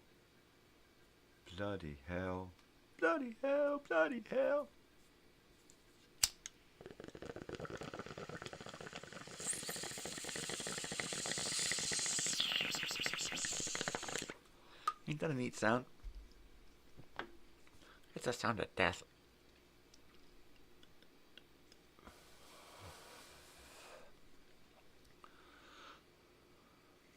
I still feel like after last week, I still feel like I felt like a week after the ELO concert, like kind of like still in that like weird, was it real? Did it really happen kind of state, since my friend left. Yeah, it's pretty heavy. It's pretty cool, you know, to have those kind of experiences that stick with you, and you're still going, "Wow, man, that was pretty heavy. Did that really happen?" Yeah, that whole week was pretty freaking awesome.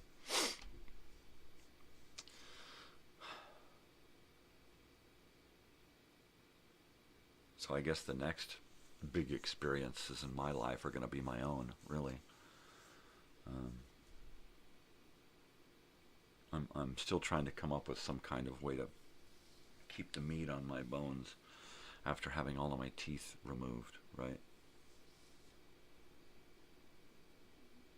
And I'm talking to my brother, and he's like, yeah, well, you know, you just got to find stuff you can eat, you know. And I'm like, yeah, that's hard enough as it is, you know. And he's kind of along the same lines, you know. You just got to find stuff that's not going to screw up your gums, but stuff that you can mash and stuff. And I'm thinking along those same lines, you know, homemade beans and meat and stuff that's just been simmered. The meat's been simmered so long that it just falls apart, right? Stuff that's easy to digest, you know. Yeah, things that I can stomach, things I can tolerate tasting. Because it hasn't been easy since COVID, and that before that it was a sinus infection that screwed me up. Yeah, I mean, it's just been, just my tailbone is just fucking with me. Oh, that never happens. That felt good.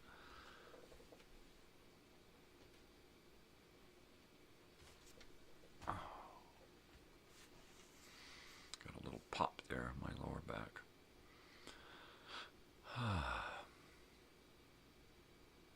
So yeah, I need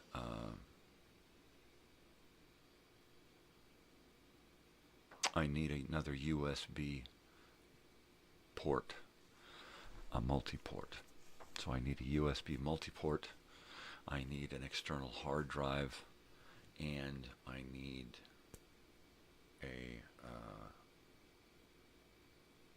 a box of black printer ink. That's my shopping list for today.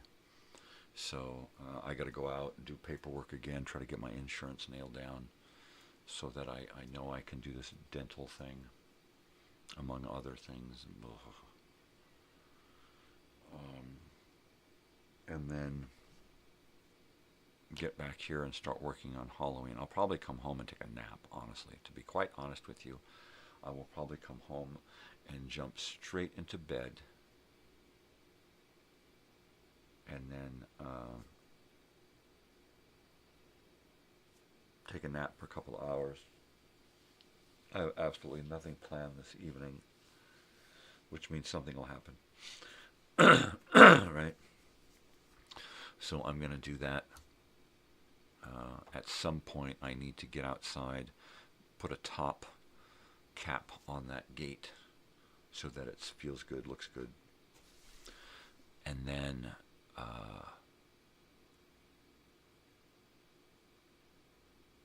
pack up all my tools and get them ready to go over and install the gate, gather the wood that I need to install the gate, find a lock, a latch for it, and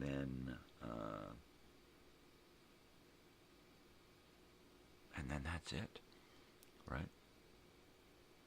Then at some point this week, I will be going over there to finish this thing. But yeah, I'm thinking that will be tomorrow.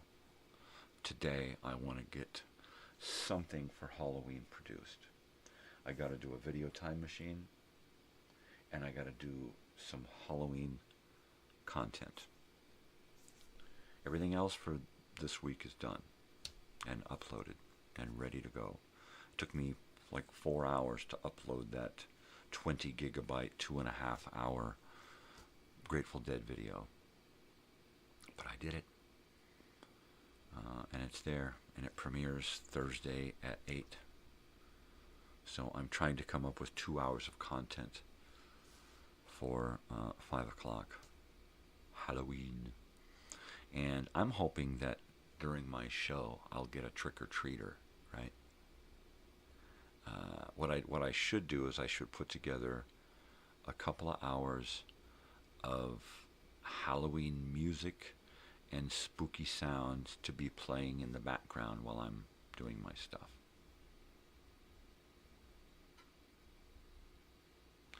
And yeah.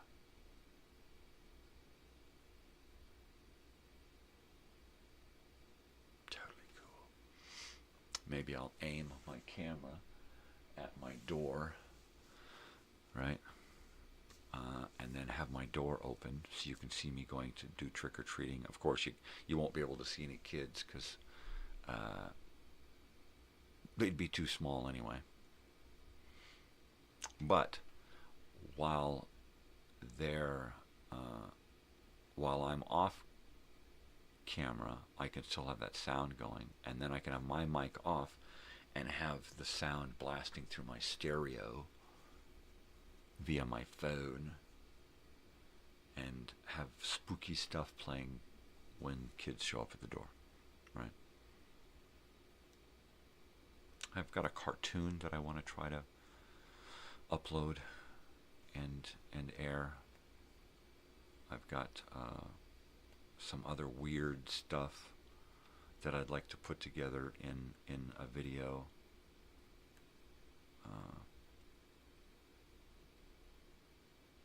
Yeah.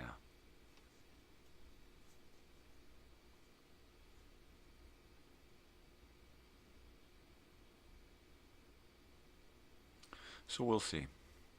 We'll see. Like I said, I do want to get into creating more and more original content while keeping my borrowed content coming in, the old-time radio shows especially. I could live without the having more educational films, but I couldn't be without my old-time radio, because that's always been my favorite entertainment, because you don't always get to have a TV around, right?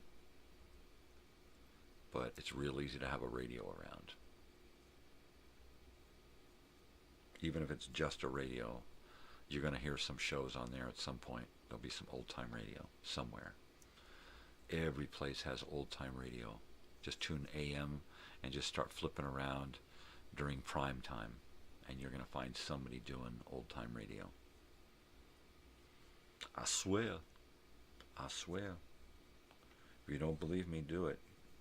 Turn on the AM radio in your area about prime time and just keep flipping it around, and do it every night for a week and see what nights they do it. Usually it's like Sunday nights, Wednesday nights. Sometimes it's every night at a certain time on a certain channel. Well, you're bound to find it out there. I put a slice in my thumb yesterday working, and I have no idea how I did it. I have no idea. But it hurts to high heaven. And it's a deep little gouge and then a slice. And it's been bugging me since at some point yesterday I washed my hands. And I was like, ooh, that smarts. And I kept pushing on it like, what did I get, a blister or something? Because I didn't have my glasses. I didn't really look at it. And finally I looked at it. I went, oh, look, honey, a big slice. She's like, oh. What are you going to do, right? Nothing.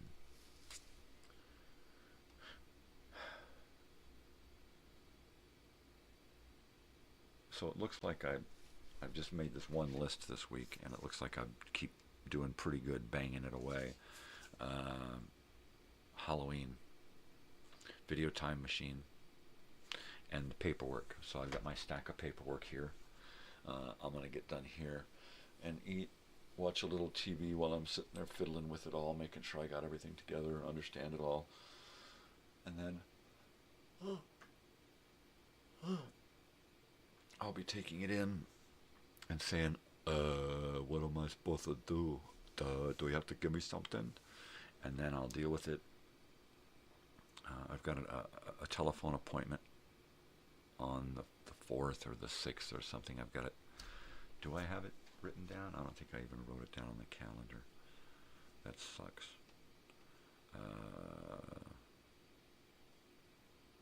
Yeah, I need to definitely...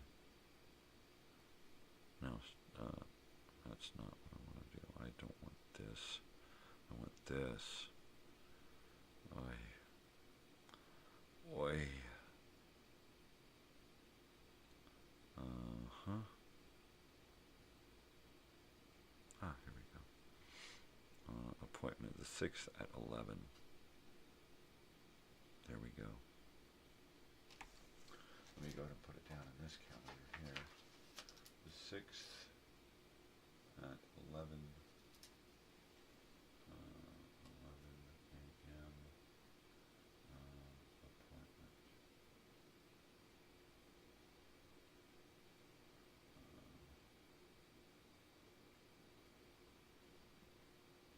There we go. Insurance appointment. And that was it. That's it. Okay. Oh, it's almost November. Would you believe? Look at that. Yeah, the last remaining X-1 episodes are happening this week. The last one on Halloween.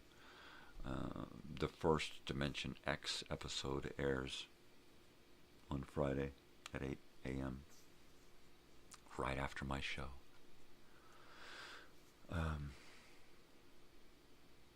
And then we've got a couple of months,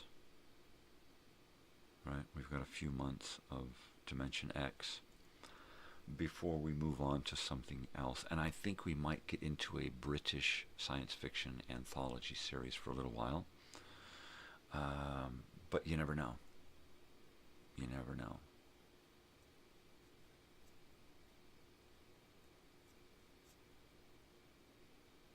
I'm going to have to do some research. Along with doing research, right now I'm reading Lakota Woman by Mary Crow Dog, Leonard Crow Dog's wife. And we just got to the part where they're just about ready to hold Wounded Knee, right? They're going to hold the knee.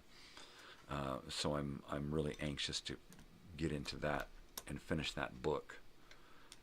And then I think I'm ready to start collecting information and material to put together some kind of little tribute documentary thing to Wounded Knee and the event and the people. And I'm not going to be able to do interviews. I'm not even going to be able to talk to my father about this, which is the biggest bummer. But I do have his voice. I think I even do have some images. So I'm going to be working diligently on trying to pull all of that together. That's one of those bucket list things that I really need to do. I need to take all of our family video and digitize it. And I need to take all the audio and digitize it. The 16 millimeter footage, digitize it. Take everything. And I need to create some content with some of it, and some of it I just need to present as it is, right? But I'm scared. I'm afraid. I'm afraid that I'll get started and screw it up, or I won't be able to do it right, So I'm just kind of holding off. I kind of would like to have my brother around, which is probably my ultimate reason for procrastinating so long, is that I want my brother here when I'm doing it, right? I don't want to be the only one in the family doing this, right? And a week or two would be perfect time to just sit here, the two of us, every day, sit out here and spend a few hours digitizing something, creating a video together, right? Doing commentary. That would be, pardon me. But I don't think that's going to happen.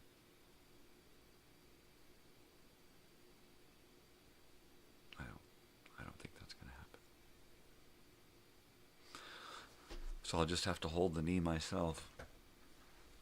I gotta heat this up.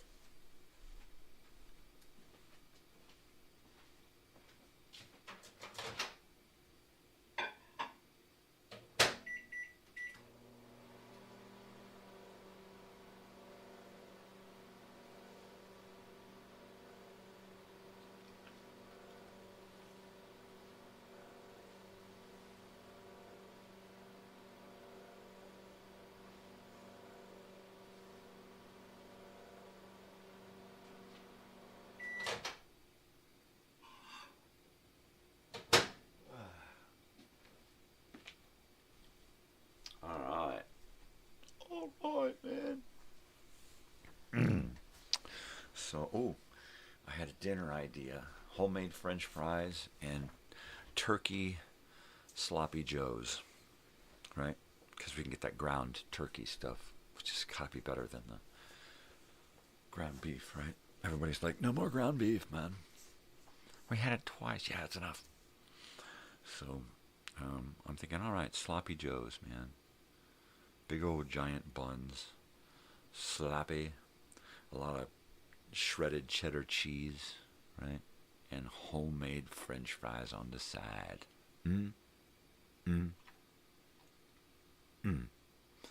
Oh, yeah. So, of course, I'll probably come home and fall asleep. And sleep right through Sloppy Joe's. Because I already feel wiped out. Try to explain that to my brother, how, I go out, I do a couple of things, and then I got to come home and take a nap. And then I get up, I do a couple of things, and then I'm in bed for the night. And then I get up and I do. But I own that this time that I'm sleeping is only 2, 3, maybe 4 hours max, right? Usually about 2 or 3 hours. Last night I slept for about 3 hours. So today I've got to sleep for about 2 or 3 hours during the day to make up for it. So what I'll probably do is spend the morning dealing with paperwork and then going out and then hitting the stores and stuff on the way back. Probably check Walmart for a good latch. And then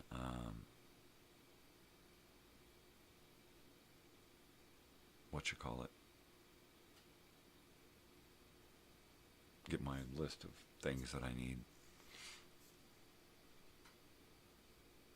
I don't really want to go by Home Depot. So if I can just do a one-store shot and then come home and take a nap.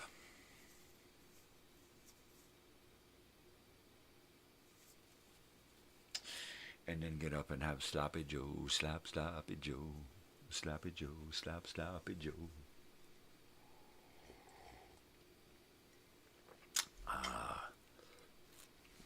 Deadly.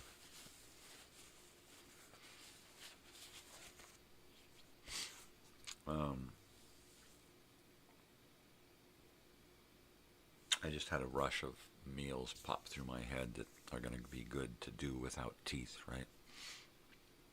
A lot of soup. When I make soups with like beef and pork and that kind of stuff, I usually will saute that meat for a little while by itself and tenderize it before I add it to the soup, right? So I combine those flavors, but that meat has really gotten tender. So by the time the soup finishes, everything just kind of melts in your mouth, right? So I'm thinking like a split pea soup, right? A good 15 bean soup with sauteed pork or beef or something in it. and I keep mentioning the meat because, you know, it's hard for me to get enough protein out of plant life. I've been there, and I'm going to need as much help as possible. Nutrition drinks, a lot of protein food, you know. So that's kind of what I'm thinking, is to come up with a way to keep the protein in the food, a lot of high protein in the food, and making it so that I can chew it and swallow it easily.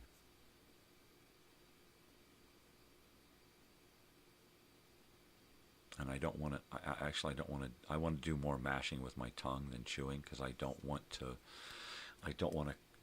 collapse my jaw in the months that it's going to take me to get the dentures. I don't want to, because it's just going to be harder to get used to putting those dentures in the mouth after the mouth has shrank, right? So I'm going to need to not do that.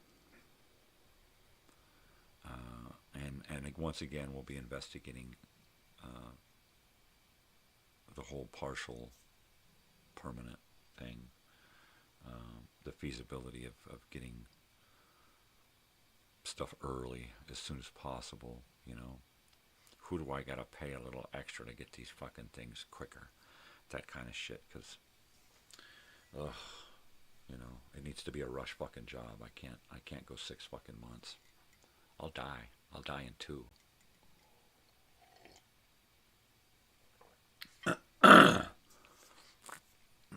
You know, where can I go and go in and get measured for dentures and have them made, you know, within a couple of weeks? That's what I fucking need.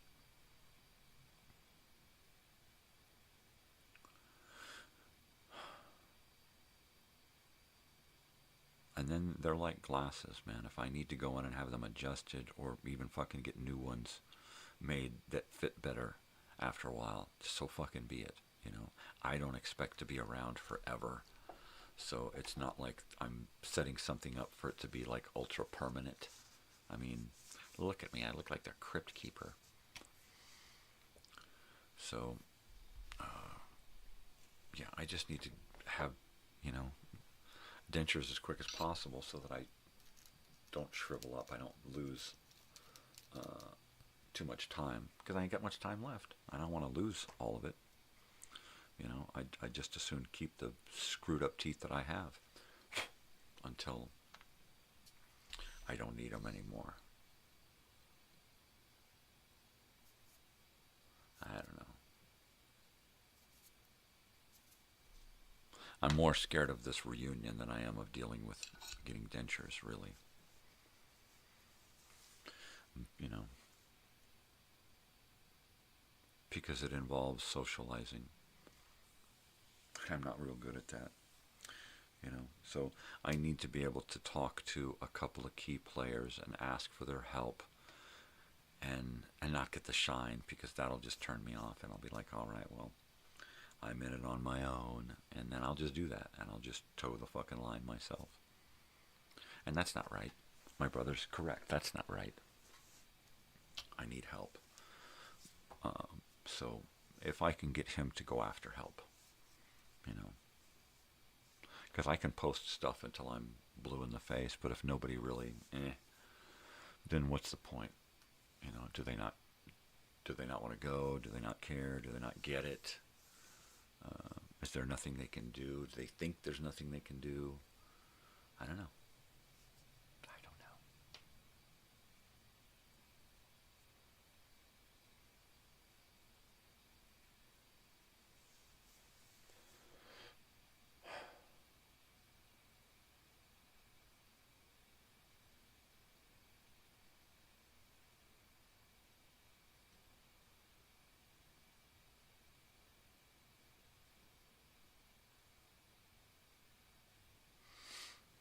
Just looking back into the corner at the lava lamp there, thinking, how can I aim a camera in there and make that scary?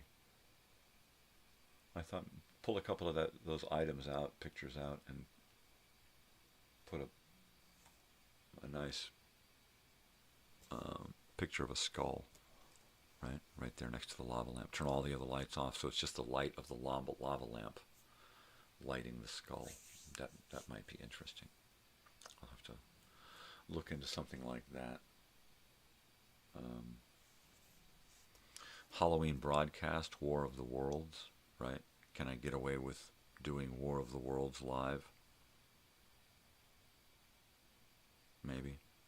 That might be something to do at 7 o'clock, between 7 and 8.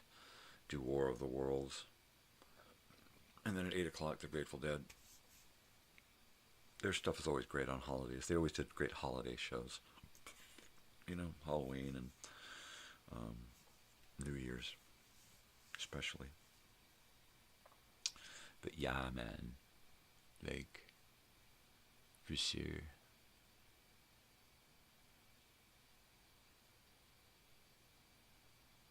Wow. So it looks like the little woman is not getting up this morning early.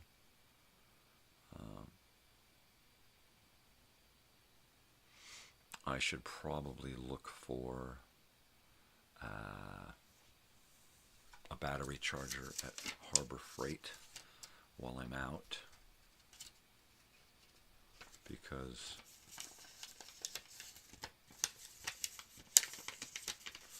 then I could give my battery a good trickle charge, and then once it has a good trickle charge and registers as power, then I can take it into the auto parts store and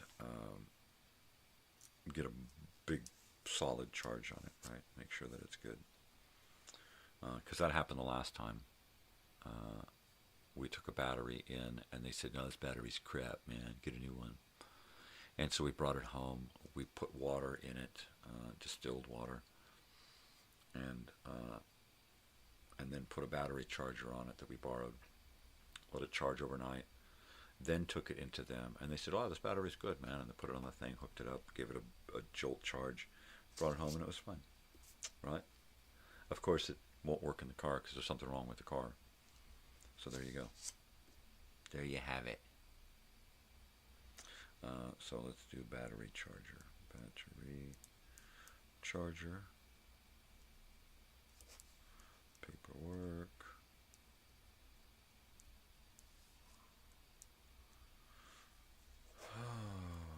Walmart. Yay. Fucking Walmart. The everything store. Yeah, you can get records and eggs and underwear. Vitamins, all in the same place. All right. And what were we doing there? At Walmart. We were going to get ink and hard drive and a latch.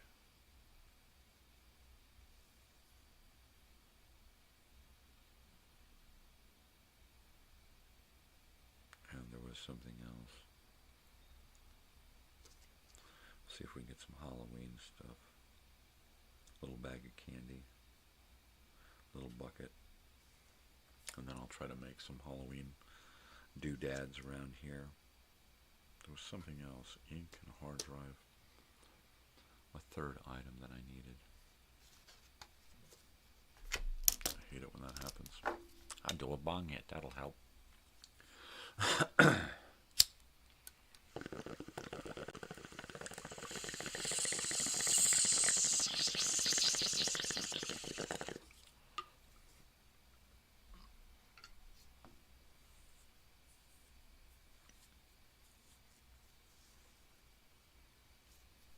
I'm gonna need dog food for sure.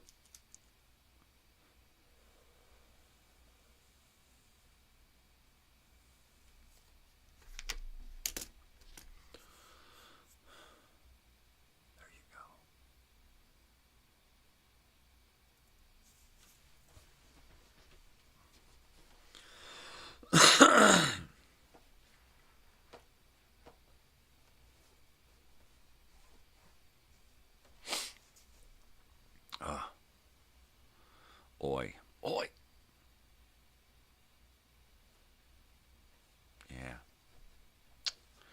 need somebody to give me a bunch of t-shirts. That's what I need.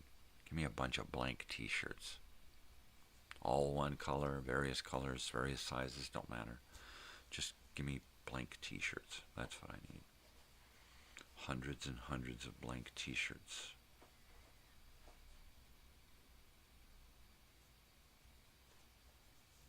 That would be cool, man. All right. What are we doing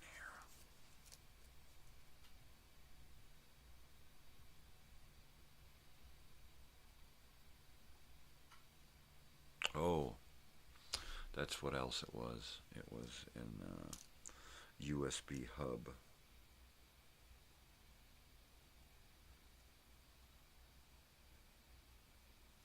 There we go.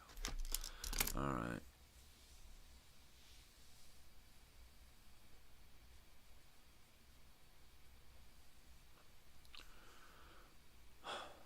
Why do I all of a sudden just feel like I want to go to sleep? You know? I'm totally coherent and awake, but I'm just exhausted. Just wiped out. I'm just run down, man. It's me liver.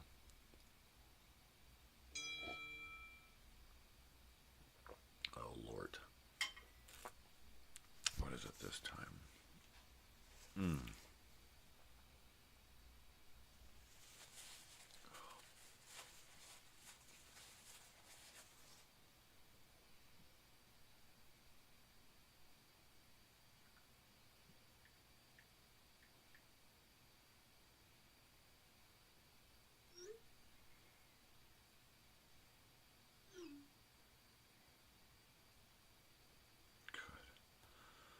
I'm just going to start unsubscribing from these things. Spamming them doesn't seem to work anymore. So, he reported as junk, and it just keeps coming back. So, from now on, I'm just going to do the stop. See if that works. From all these political fucking smackheads. Oh, I'm sick of it. They have nothing to offer me. Yet all they want is my money. I don't fucking get it. You know?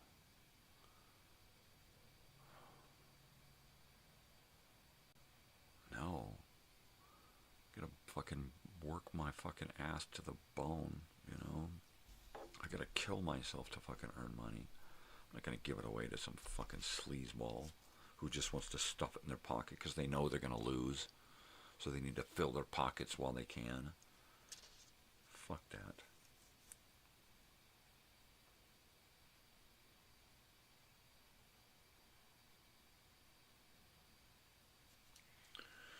Okay.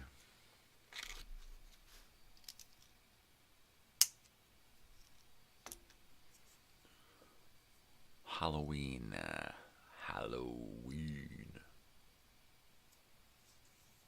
I see a lot of YouTube stuff, seasonal stuff. I see a lot of 20s and 30s and 30s and 40s music out there, similar to what I'm doing. I never watched any of this stuff before I started doing mine, so I don't know if these guys are copies of what I'm doing or what. I've always felt like I'm an original, so regardless of what anybody else is doing, I never pay any attention to that, so I never feel like I'm copying anybody, right? I'm just doing my own thing. When I used to listen to radio shows on YouTube, it was usually just a picture of, you know, like it was the shadow. It would be just a picture of the shadow, the character, the shadow, and maybe a caption from one of the, a photograph of one of the old The Shadow magazine covers or something, right? Pretty basic, pretty simple. The stuff that I used to listen to on YouTube and watch was pretty basic. Now there's all kinds of creepy shit being thrown at me on YouTube when I get on. And I'm like, wow, that's a lot of work. Because I know what it takes to put that stuff together. And then to put together a live feed of that kind of stuff. So you've just got like a video, a loop video playing, right? And you've got audio playing, and you're just playing them together live, right? So I may do that. I may do something similar to that, where I create this live feed that plays once a day for, an hour. Let me see what's going on. Or 2 or 6.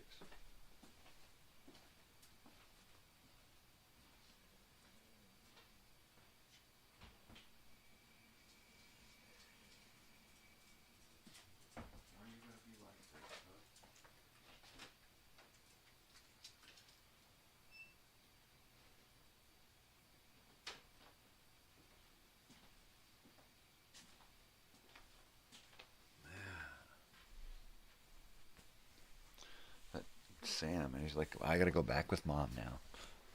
She's boring. I gotta go sleep with Mom. I don't know what his deal is. So I guess paperwork first, because that'll probably take the longest and be the most boring. And then get my battery charger. Go by Walmart, get this list of stuff. Anything we need for dinner, right? Some ground turkey and some,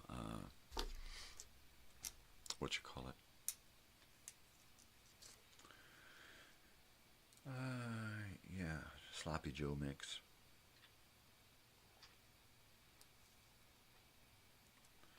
Sloppy Joe, sloppy Joe. Oh, cheese. I have cheese. We've already got buns. She picked up buns. Buns for chicken sandwiches because she made that chicken parmesan, fried parmesan chicken, and put that stuff in the toaster oven and warm it up and slap it on some bread with some lettuce and tomato, and it makes a great chicken sandwich. Ah, yeah. But I got a hankering for Sloppy Joes. I don't know why. Just piled high with cheddar, and mashed. Totally. But turkey, ground turkey. That's important. Make it just like ground beef. Fry it up good, just like ground beef, with onions and stuff. And then add that sauce. Ah, jeez, I'm getting hungry. Oh, I hate it when that happens. Big dog chewing on herself down there. What do you think, Ace? What? All right. He must be a little congested. And if you're not well, you can't go out trick-or-treating. So get your act together. Right? Totally. Okay.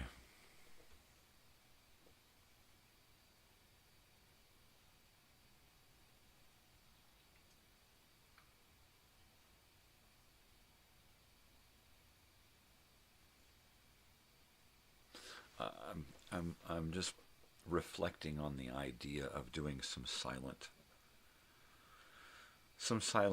movie type stuff while I'm silent, right?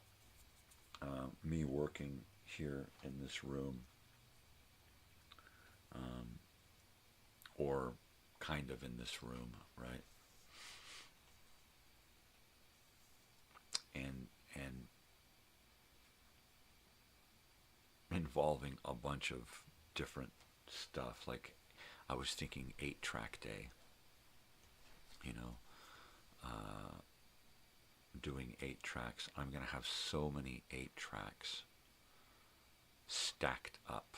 I'm going to have to put, eventually we're going to put a love seat here in this room. So instead of these 2 chairs and this table here, there'll be a little love seat in here, and possibly a little end table and a coffee table, right? And I'm thinking, all right, so I can put a little skinny table behind the love seat, the width of the love seat, right? All the way behind the love seat. That's just about the height of the back of the love seat, right? Stop saying love seat. And that's not what it's for. And take that little mini sofa and that table back there, so I can sit here on the sofa and talk about 8 tracks, and on that little table behind, I can stack up and do a tower of 8 tracks, right, behind me. And that'll be fun. That'll be interesting, because I can literally make a wall of 8 tracks behind me. It'll be crazy looking.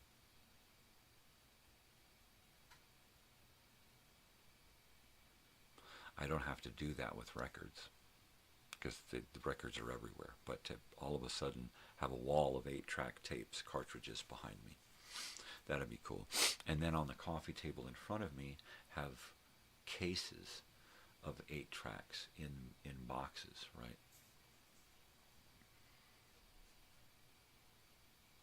And then a stack of 8-track players, a couple of portables, right?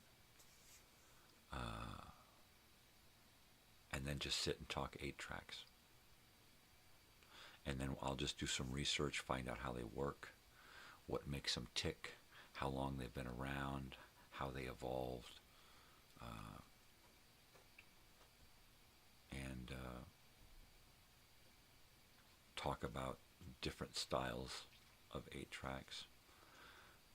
Bootlegs were real heavy. Talk about bootlegs. So yeah, so this room is going to become kind of the center stage for stuff,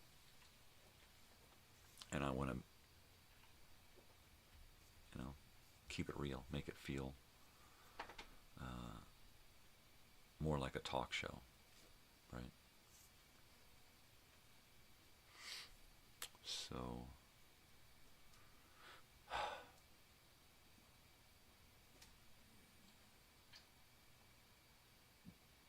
sorry, I keep going into my own little world again, because I'm a dreamer and a schemer. So dreaming leads to this kind of stuff, doing this YouTube thing. Dreaming leads to having a daughter at university. Dreaming leads to having our own little house, as much of a shack as it is. It's ours. We own it outright. There's no mortgage. We pay a rent because it's a mobile home in a park, but that beats the hell out of paying forever, and then finally having to just sell it and move, and never really owning anything anymore. Dog face. I would like to just have a piece of property somewhere, out of this state, somewhere else. Big piece of property. And a big, nice, cozy shack there. Right? If we get a little shack with a warehouse, that would be perfect. Live in the shack until we can turn that warehouse into a home. Because you could do that. You can do that. Just build a stick construction house inside of the warehouse. Build it to code. What are they going to do? You can't do that. What the fuck? Who's there? Who's going to see it, right? Hiding out in plain sight.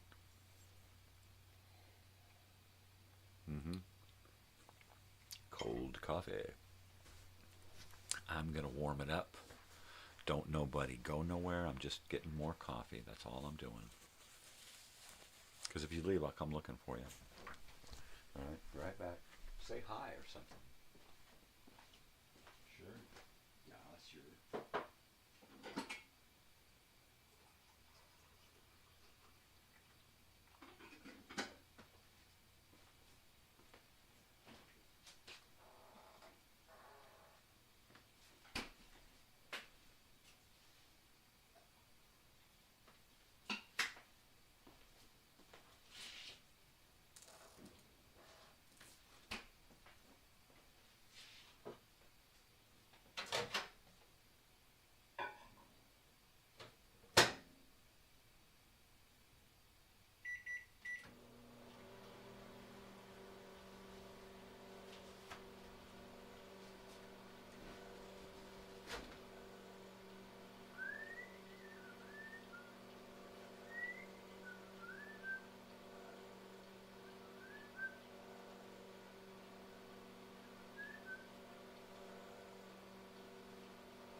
Now I gotta take a leak. I'll be right back. Take a look at this.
Okay, I think my coffee is too hot now.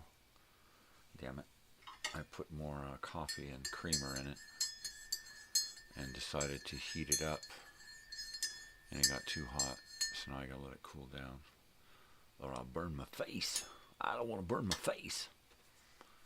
So there you go. Good morning, anyone. How are we?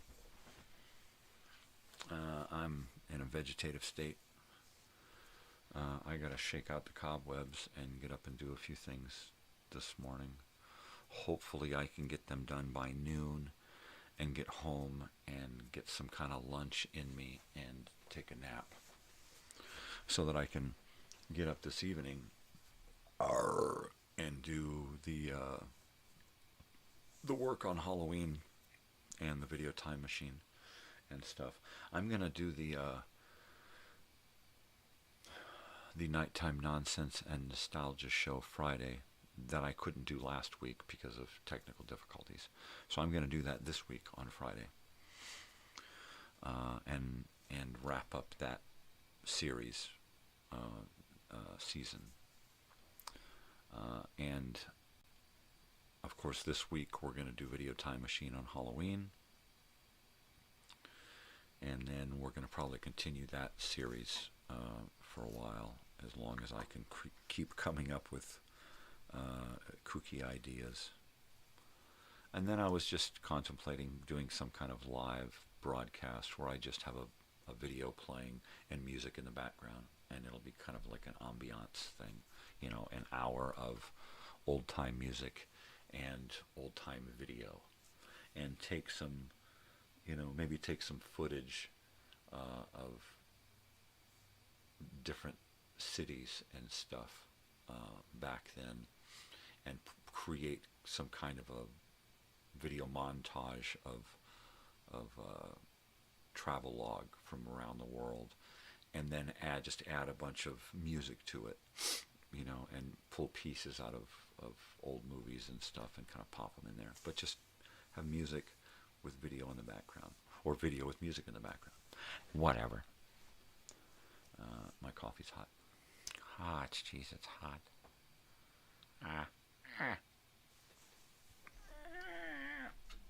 Totally. My bottle of Vizine. I've got my bottle of Vizine. Yeah.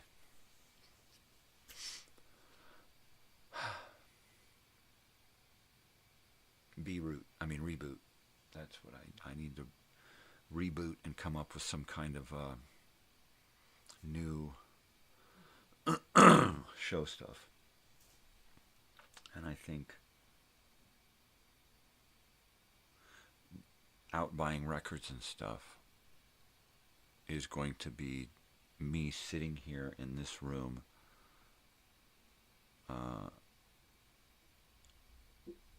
doing a daily show.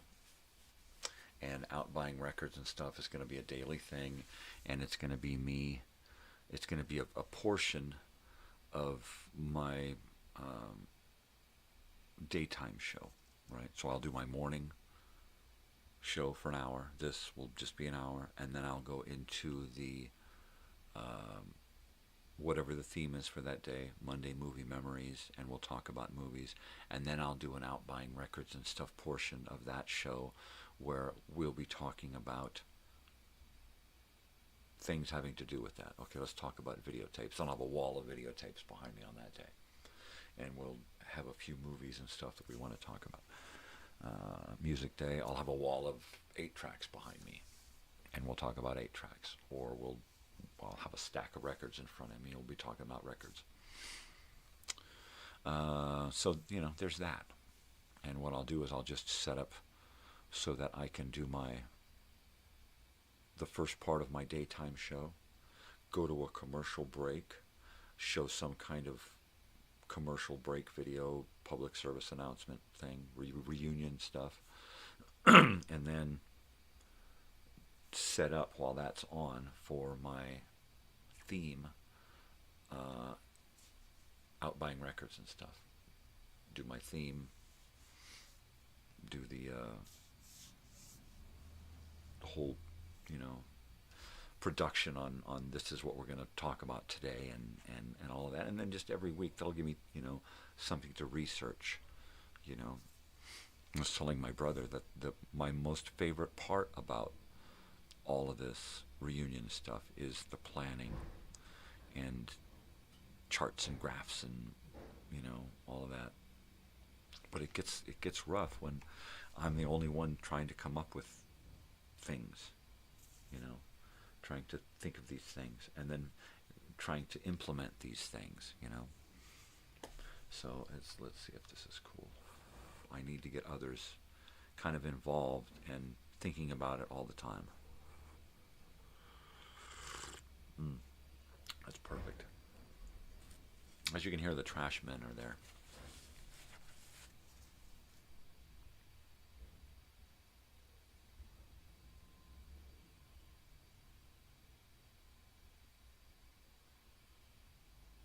Can you hear it?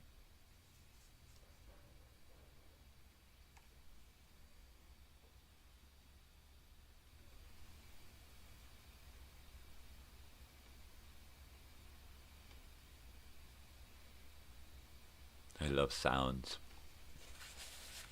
Right?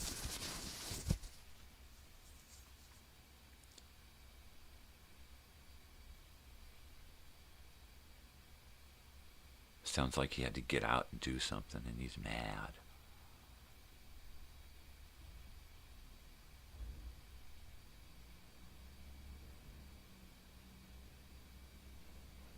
That was a good one.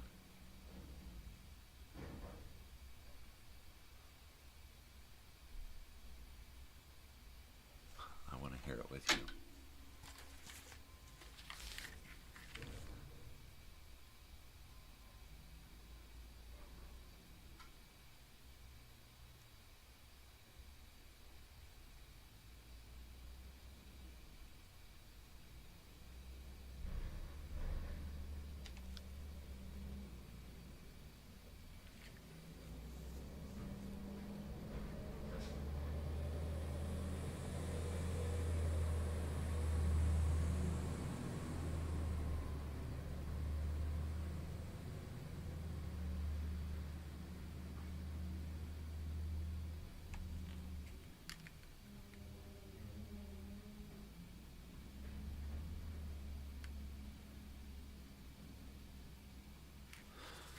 And that was the Trash Man.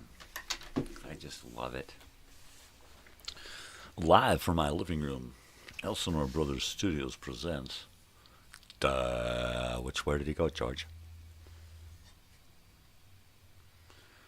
Yeah.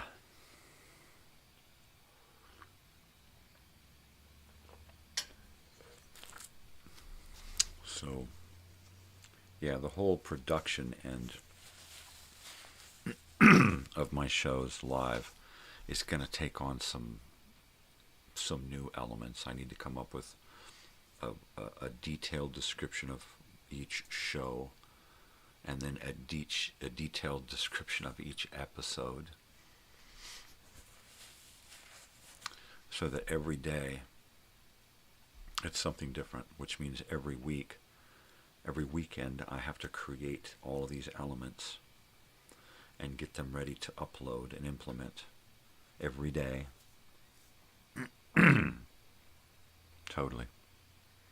And I need to be able to jump from one show to the next, to the next, to the next, seamlessly.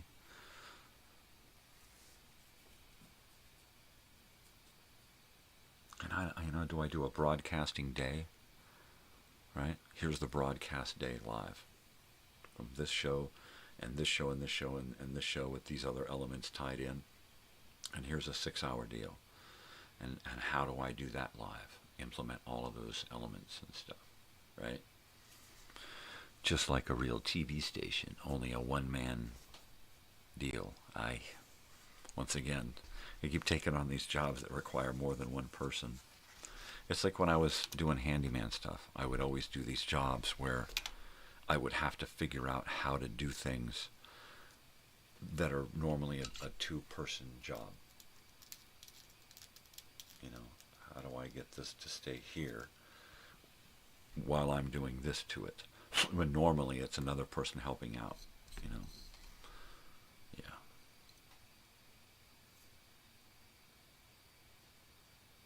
The double MacGyver.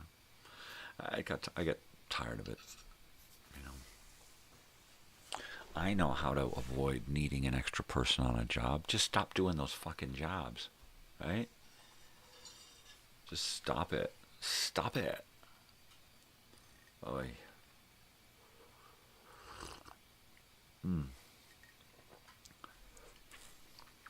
So, well, it's after 7. It's almost Halloween. And I don't really have much set up. I've got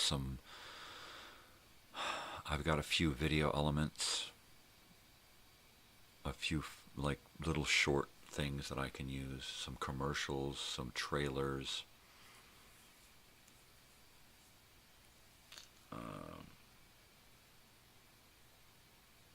Yeah, I mean, and I have to figure out how to, first of all, do a 30-minute time machine with those elements. I've got a Felix the Cat that's going to work. I think I still have a female band music video that I can use for music. I need to find another music video, something from the 20s or 30s. I need to wrangle together all of the Halloween themed movie trailers and some Halloween themed commercials, right? And other elements. Come up with 30 minutes of that, bang, that's that. Now with the Halloween special, that live special,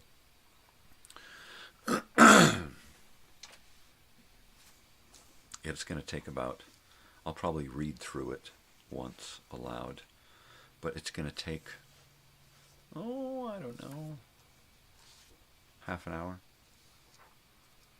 to read through Red Riding Hood. Ooh, Hansel and Gretel. How long is that one? Oh, that's a long one. Now see, that one's got a witch in it, but that's a long fucker.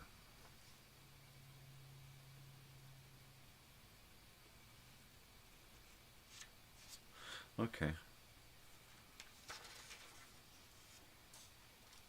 So I'm just going to have to kind of play it by ear and see what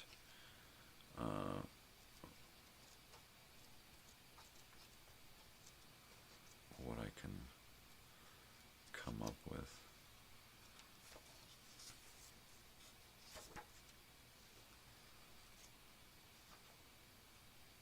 The clever Gretel.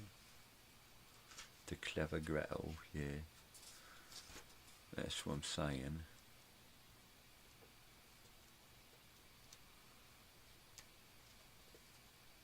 Red Riding Hood.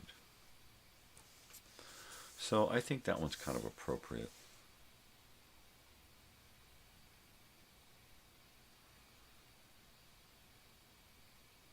Right?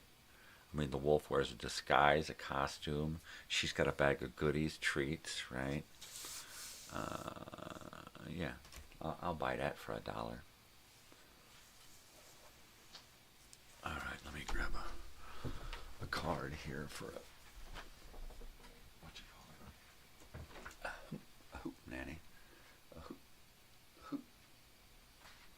I bet they're right in front of me. Get a bookmark here. Here we go. There's a bookmark. There we go. Okay, so we're going to read through Red Riding Hood and possibly Hansel and Gretel.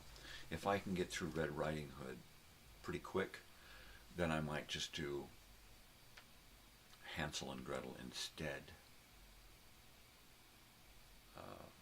Or both, right? It is Halloween.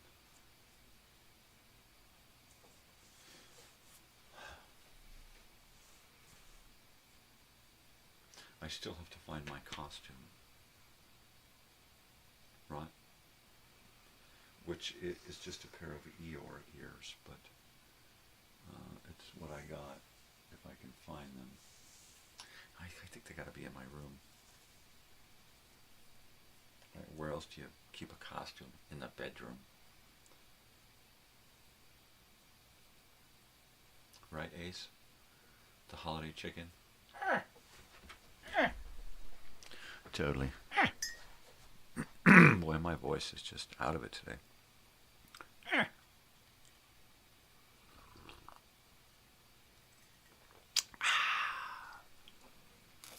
Coffee.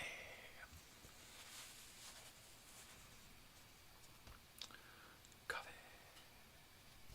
Coffee. Coffee, coffee, coffee. Let's see, let me gather up my paperwork here and put this post-it on it. So, oh, and I got a summons for jury duty. Right? Wouldn't you know it? I got a summons for jury duty.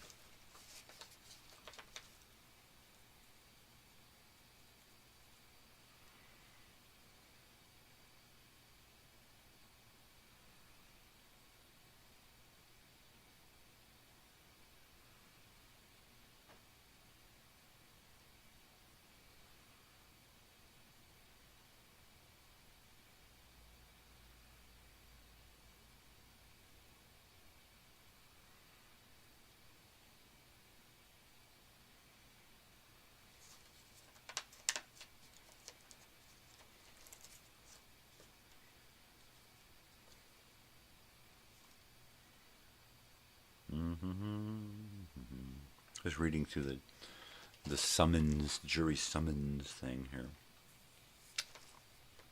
So I have to set an alarm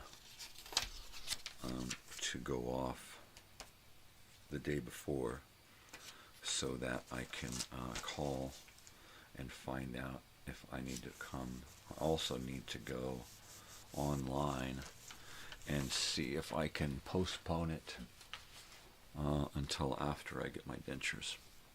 Because you know what? I've been summoned. I've been called in. I've been vetted as a juror, but I've never been a juror, right? It's one of those things that I don't really feel comfortable sitting in judgment on someone else, because I don't think that anybody really has the right, right? I mean, it all comes down to education, you know, and mental health. You deal with that, and then you don't need courts, because people will just take care of themselves and not fuck with other people. You deal with society's problems. You deal with all of these other issues. And then, you know, you have the courts to direct people to the help that they need. That's it. You know, no judging involved. There's no judging. There should be no judging. People should be able to judge them fucking selves. Education.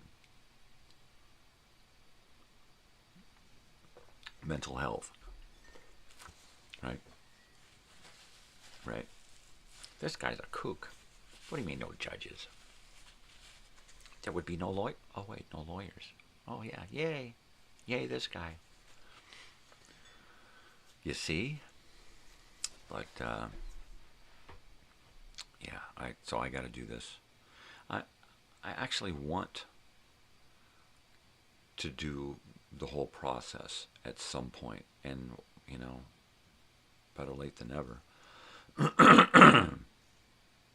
So it's just, it seems to happen at an opportune time. Last time, I was right in the middle of a severe depression and dealing with really, really chronic pain at the same time. And we were working a lot, which means I was in tremendous amounts of pain. And I was not having any of the judges' bullshit.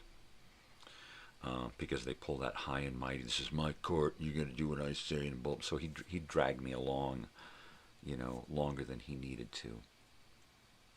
And I finally just had to come clean and say, look, when they finally asked me a question, when they finally got to me and asked me a question, I was honest, point blank with them. Not, you know, all of the other pat answers that everybody was giving, like, this is part of America, and this is the greatest part of being an American, and doing all that, and everybody had the same fucking answers. What that guy said is what they should have been doing, right? And when they asked me about, you know, how do I feel about this, and it was an intoxicated driver, and I said, not fucking drunk driver, we don't call them drunk drivers. And I said, well, in my day, you know, if one drop touched your lips, you were done. Your keys went to somebody else, right? So I don't go in for this percentage stuff, body weight versus alcohol. I said, no, I don't do that. You get behind the wheel after taking a drink, you're a drunk driver. I've had friends die from drunk. All right, we don't want you. We don't need you. Drunk drivers, and I just keep, you know, oh, you're done. Get out of here. So they, you know, they didn't want me, and I had to do that. I had to be point blank honest with them in order to get them to let me out. We'll give you a special comfortable chair, and dude, it's, you know what? You don't get it. You don't even want to take the time to understand somebody with pain, chronic pain and depression, right? And who does just not want to be here right now. You know, it'd be great if I could do it and have it during a time where I'm not completely fucked physically, right? If my shit gets postponed any longer, I don't want to have to postpone it because I'm doing jury duty for 3 fucking weeks or some shit. Get locked into some severe fucking case. And with my luck, it would be that. I'd be deciding the fate of some fucking idiot, right? I don't want to do that. You know, I'm not really the guy for the job, okay? I know it's my duty as a citizen and all of this stuff, but to be quite frank with you, I don't believe in any of the legal system the way it is. You know, it's set up to protect everybody but the innocent, right? If you're innocent, you got to prove it. The burden of proving your innocence is upon you. They can say you're guilty. He did this. He's the one. He's guilty. And then you have to prove that you're innocent. You're not innocent until proven guilty. You're accused of being guilty until you can prove your innocence, right? And then you're proven not guilty. But it's fucked up. You know, I've been there. I've been through this. Okay, the criminal justice system is fucked up. The whole justice system is fucked up. The whole government system is fucked up. Society's fucked up. Everything's just fucked up, and we just allow it because it's easier to just go along with it. Well, no, you know, and then we get programmed, and then pretty soon we're thinking ways that we never used to think this way before. When we were younger, we never had all of these weird hang-ups, right? And now everything fucks with us. Or we believe bullshit, right?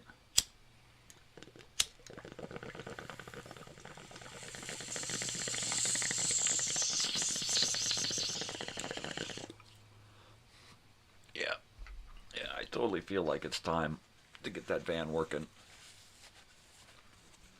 Get out and about, get on the road. Get it working really good and start taking some trips. And, you know, take advantage of this gift of time that I have left, because it ain't much. It ain't much.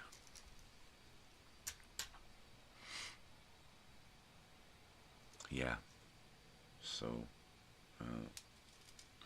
what do we got? We got Red Riding Hood.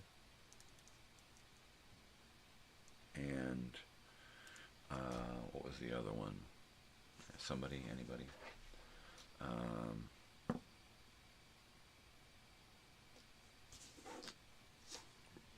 Shit.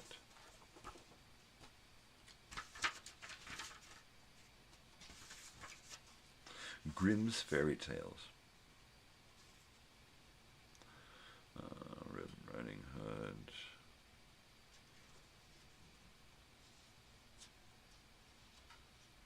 Rumpelstiltskin. Rumpelstiltskin. Was that it? That wasn't it.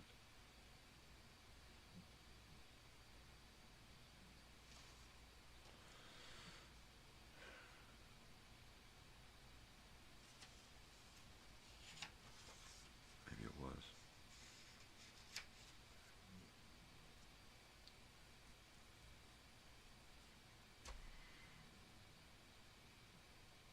Oh, Hansel and Gretel, that's what it was. Hansel and Gretel is 11 pages long. Hansel and Gretel, but it's got a witch in it. And candy, right? So Hansel and Gretel. Should I do an accent? No. So we got Hansel and Gretel and possibly Red Riding Hood. Halloween history. Encyclopedia. Right? We'll grab the encyclopedia and we'll look up Halloween. Right? And we'll try to take advantage of the stuff in this room. Records and tapes. Let's think about doing War of the Worlds. Now that is significant because it aired on Halloween night, 1939, 38 or 39. It aired way back when. And when it aired as as a real happening. Nothing like it had been done before, so people believed that it was a real event happening. And that caused a lot of shit going on. So there's that. And I'm just looking at elements for a live show. It's going to, the video time machine, the VTM, video time machine, should write itself. Once I start pulling together my elements, I arrange them the way I usually arrange them. A music video, some trailers, movie trailers, theater trailers, bust into some commercials, do a cartoon, another music video, right, and you chew up about 30 minutes. So it's just a matter of gathering gathering those elements. This is going to be a little different because it is going to be live. So let's put together 2 hours of music and sound effects.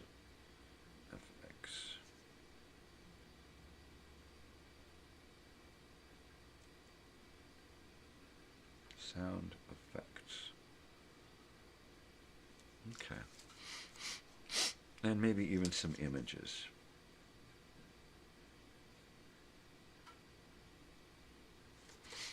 All right.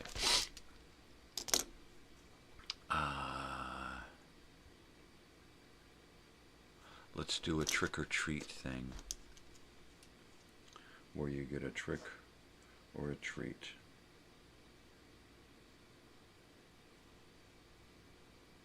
Right? And so let's make some tricks and let's make some treats. And then maybe we'll just have people pick a number. If somebody shows up, pick a number. All right. You get a trick. Here you go. And then put something up on the screen. That's different. Vintage. Retro. Right? Cheers. I gotta heat that up. I gotta do it. So let's see. It's just about time to wrap this up. And I can eat, take a shower, get ready to roll, get my day on the start here. I had fun doing Minecrafting Monday last night. It was about an hour and a half long of me building a road and actually getting to my village. I didn't finish the road all the way to the village, but I got to the village. Now I'm working on protecting the village, putting a wall all the way around the village. And normally I do a 1 high wall. I'm going to do a 2 high wall around this time because it's kind of a hilly area, and I get afraid for my villagers. I do. So I want to make sure they're protected,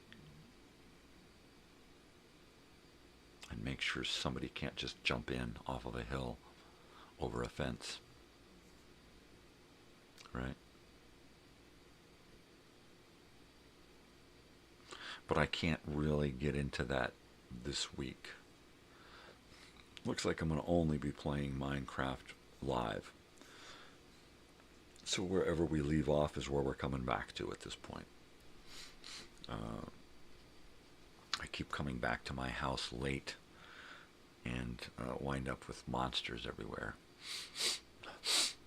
I need to put windows or bars or something on my hideouts so that I can avoid monsters shooting arrows at me, right?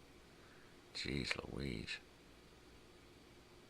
What a bummer that is. You're trying to go to bed, somebody's shooting arrows at you. So yeah, I'm gonna see what I can do about uploading War of the Worlds. I think I listened to it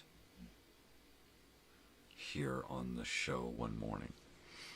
So we're probably going to do that. I'm probably going to try to set this up so that we're listening to it here live in my house on the turntable.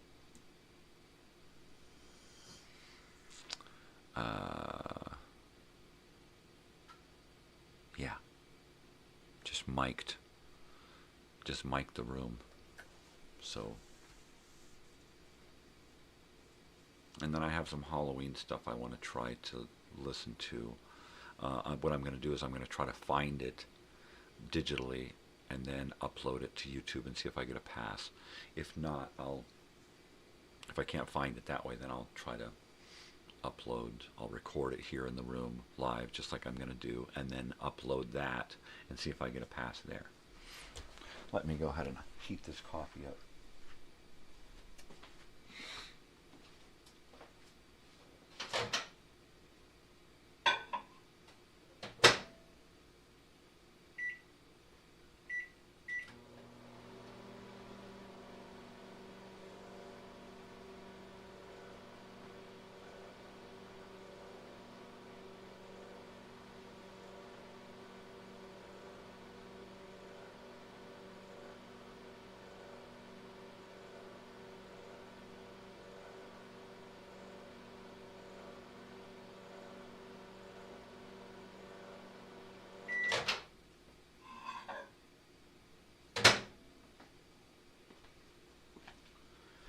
Yeah, I'm thinking breakfast and a shower, and then pack up a stack of papers and go deal with that. Go deal with my around the town stuff. If I have the energy at some point, go out and put my tools and materials together for the gate installation. Finish the gate, maybe at Walmart. I can find some carpenter's glue. Let me see if I can just find some glue, and then I can finish that cap. Put that cap on there. And then oil. I'm thinking, all right, well, I want to oil it. Maybe I'll use that Old English oil, cabinet polish stuff, right? And make sure that it's sanded out nice, soft, and then just brush in some oil, right? Just brush in some oil on the cap for sure. Get that sanded so butter smooth, and then brush it with oil, rub it all down.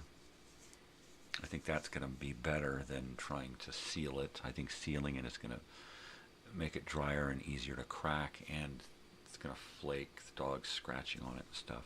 I think if I oil it and then just oil it a couple of times over a year, it'll be fine from then on.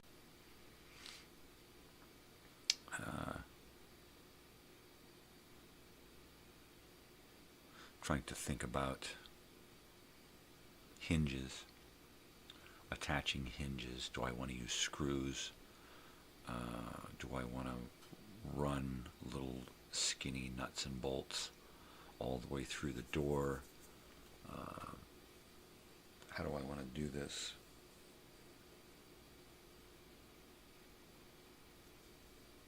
Right? All the little technical finish details that I need to deal with.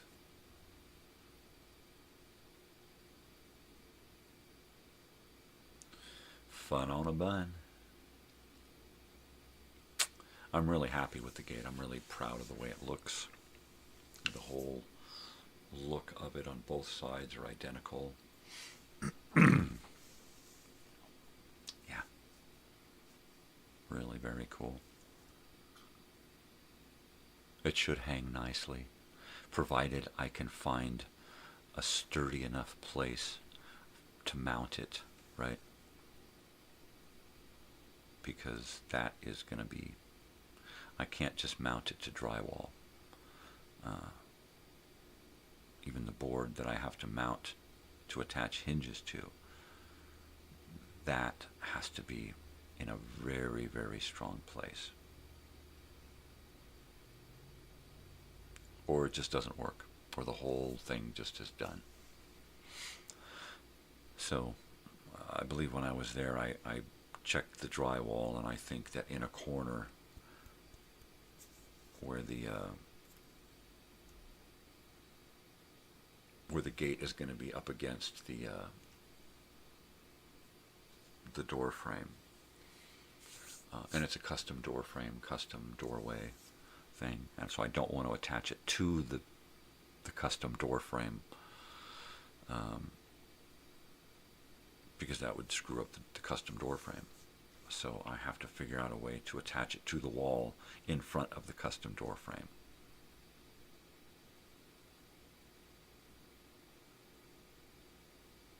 Mainly I designed it to look like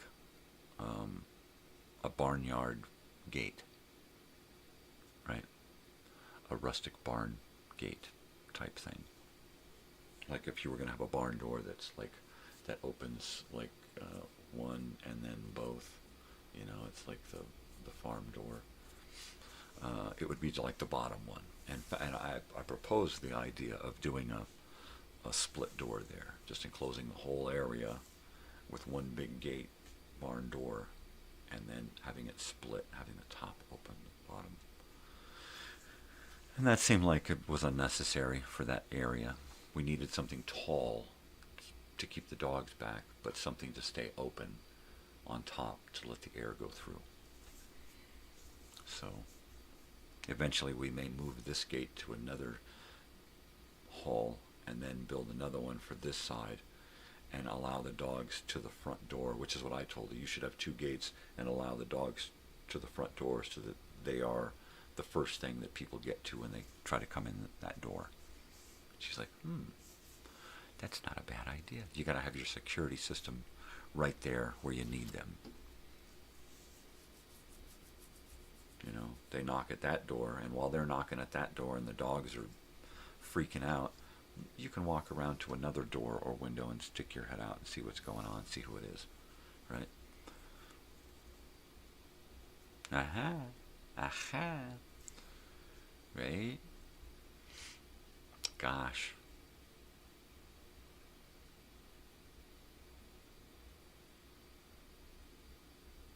At this point, I'm holding off on getting in touch with the girls for the shirts because I don't want to be pushy, since they're doing all of this on the cuff, right? Until I can get some production going. Once I get money coming in, I get their stuff paid for, I can say, okay, well, here's down payment on the next batch. Let's do the next batch.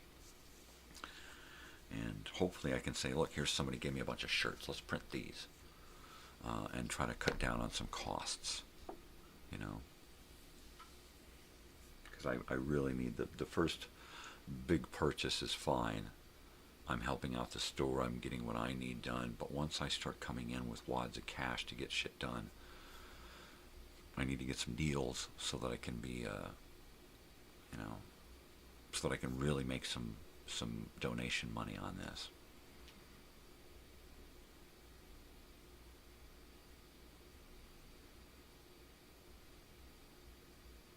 Totally. Totally. Oh, yeah. I don't know what to eat for breakfast. Once again, I'm in a quandary. Maybe Mom will get up and make some French toast or something. I don't really feel like a breakfast sandwich. Not if I'm probably going to have some kind of sandwich for lunch and then we're doing sloppy joes for dinner, right? So, that's a lot of bread. Ooh. I'll get a can of beans. And then I've got that cheese and chips, and I'll make some kind of nachos. Yeah.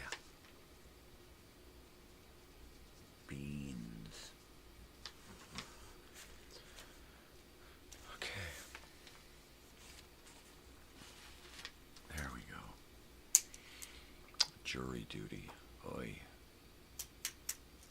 I don't want to get out of it. But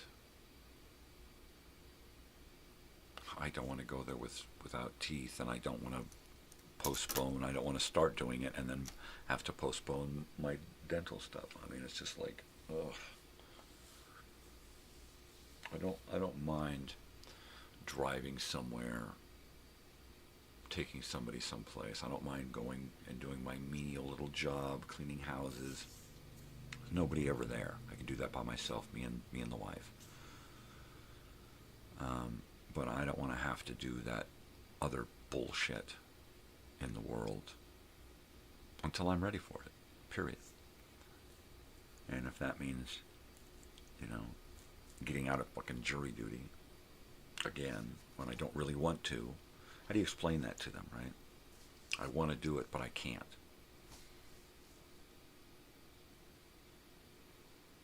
Just postpone it. But you're going to have to give me 6-7 months, period.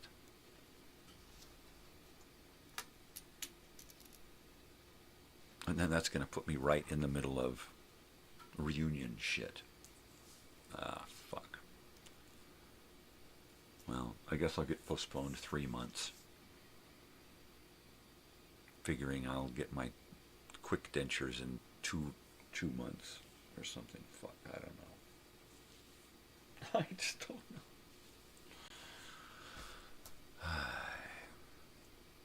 I just want to do my stuff, I mean, if I can do the shit that they want me to do, then I'll do it. But if I can't, just let me fucking do my shit. If I gotta see that same fucking judge, that snooty fucking alcoholic, drug fucking addicted asshole, then no. I don't even want to fucking talk to him, really. He was just such a condescending prick. I'm the judge. Yeah, okay, I get that. Yeah, you don't have to prove, I've yes sir'd and no sir'd and all of this. You've asked the questions and I've answered you. I've been honest with you. What the fuck? It hurts to fucking be here right now. It hurts to fucking listen to you. I don't even hear what you're fucking saying. I'm in so much fucking pain. No, I came here not on medication so that I could deal with you coherently. And you know what? It's a fucking pain. Why? Because I sat out there for 2.5 hours first before I even got in here.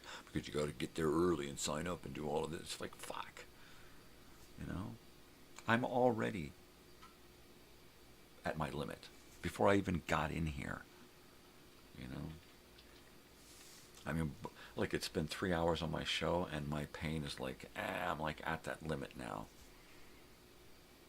Yeah. Like that. Sheesh. I'm so proud of getting that gate done in the amount of time that I finished it yesterday. I had quite a ways to go, and I'm working on it, and I'm like, fuck, my back is hurting from hunching over doing it. The wind, every time I make a cut, the wind blows sawdust right into my fucking eyes, and there was no getting around it, right? At one point I dropped everything, put everything down and said, fuck it, I'm not going to do it. I'll come back later when it's not windy. And then I stopped and I looked at everything. I looked at how far I had come and how far I had to go. I thought about, I'm not going to come back out here tonight. This might stop me for a couple of days if I stop now. And it's like, you know what? I'm right in the middle of it. I told myself if I had one good day, I could get it done. And this is that day. And I can get it done. And I started cutting pieces and assembling and cutting and assembling, cutting. And then pretty soon I'm like, hey, this is going to be done today, kind of a thing. And it was. And so now I just need to put a cap on it, get my end braces to attach to the walls, figure out how I'm going to hinge it, how I'm going to latch it. I've got my hinges. I just need to make sure they're going to hold. Do I use screws that are 1.5 inches long? going through wood that's probably going to split and crack at some point? Or do I use little nuts and bolts all the way through and sandwich that shit with some fat washers? That sounds better, you know? And then just take a little piece of cardboard, cut a hole in it the size of the washer, hold it over each, you know, nut and washer on the opposite side of the hinge, and give it a quick with some flat black paint. And then do the same thing for the front, where the big fat bolt head is on the hinge. Just cover it with something and just make it blend.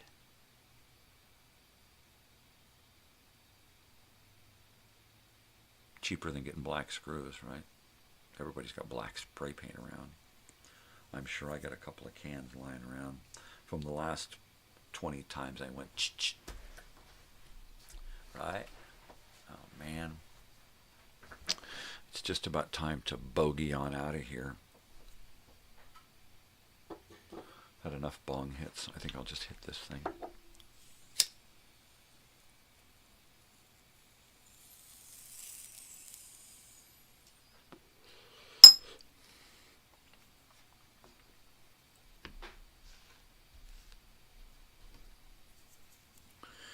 So I think what I'm going to do is, once I get shirts, I'm going to mail out the shirts to those who have already donated. I'm going to mail out shirts to people who have pledged, but mainly I need their help. So I'm going to give them their shirts early, hoping that eventually they get to donate, but mainly I need their help. And then what I'll do is I'll send out photos of me wearing the shirts, hey, and holding up their shirts. Hey, I got your shirts. And saying, please donate. And then I will make a post. Look, I've got limited supplies of this limited edition t-shirt set. Donate today and get yours immediately. Right? And then, you know, try to get the ball rolling. Contact me for details. And then I'll say, okay, here's the form. Here's the form to order your shirts, and here's the long form in case you want to get other people to donate and want to take their information, and I'll mail it directly to them, or I can mail it to you and you can pass them out at work or whatever.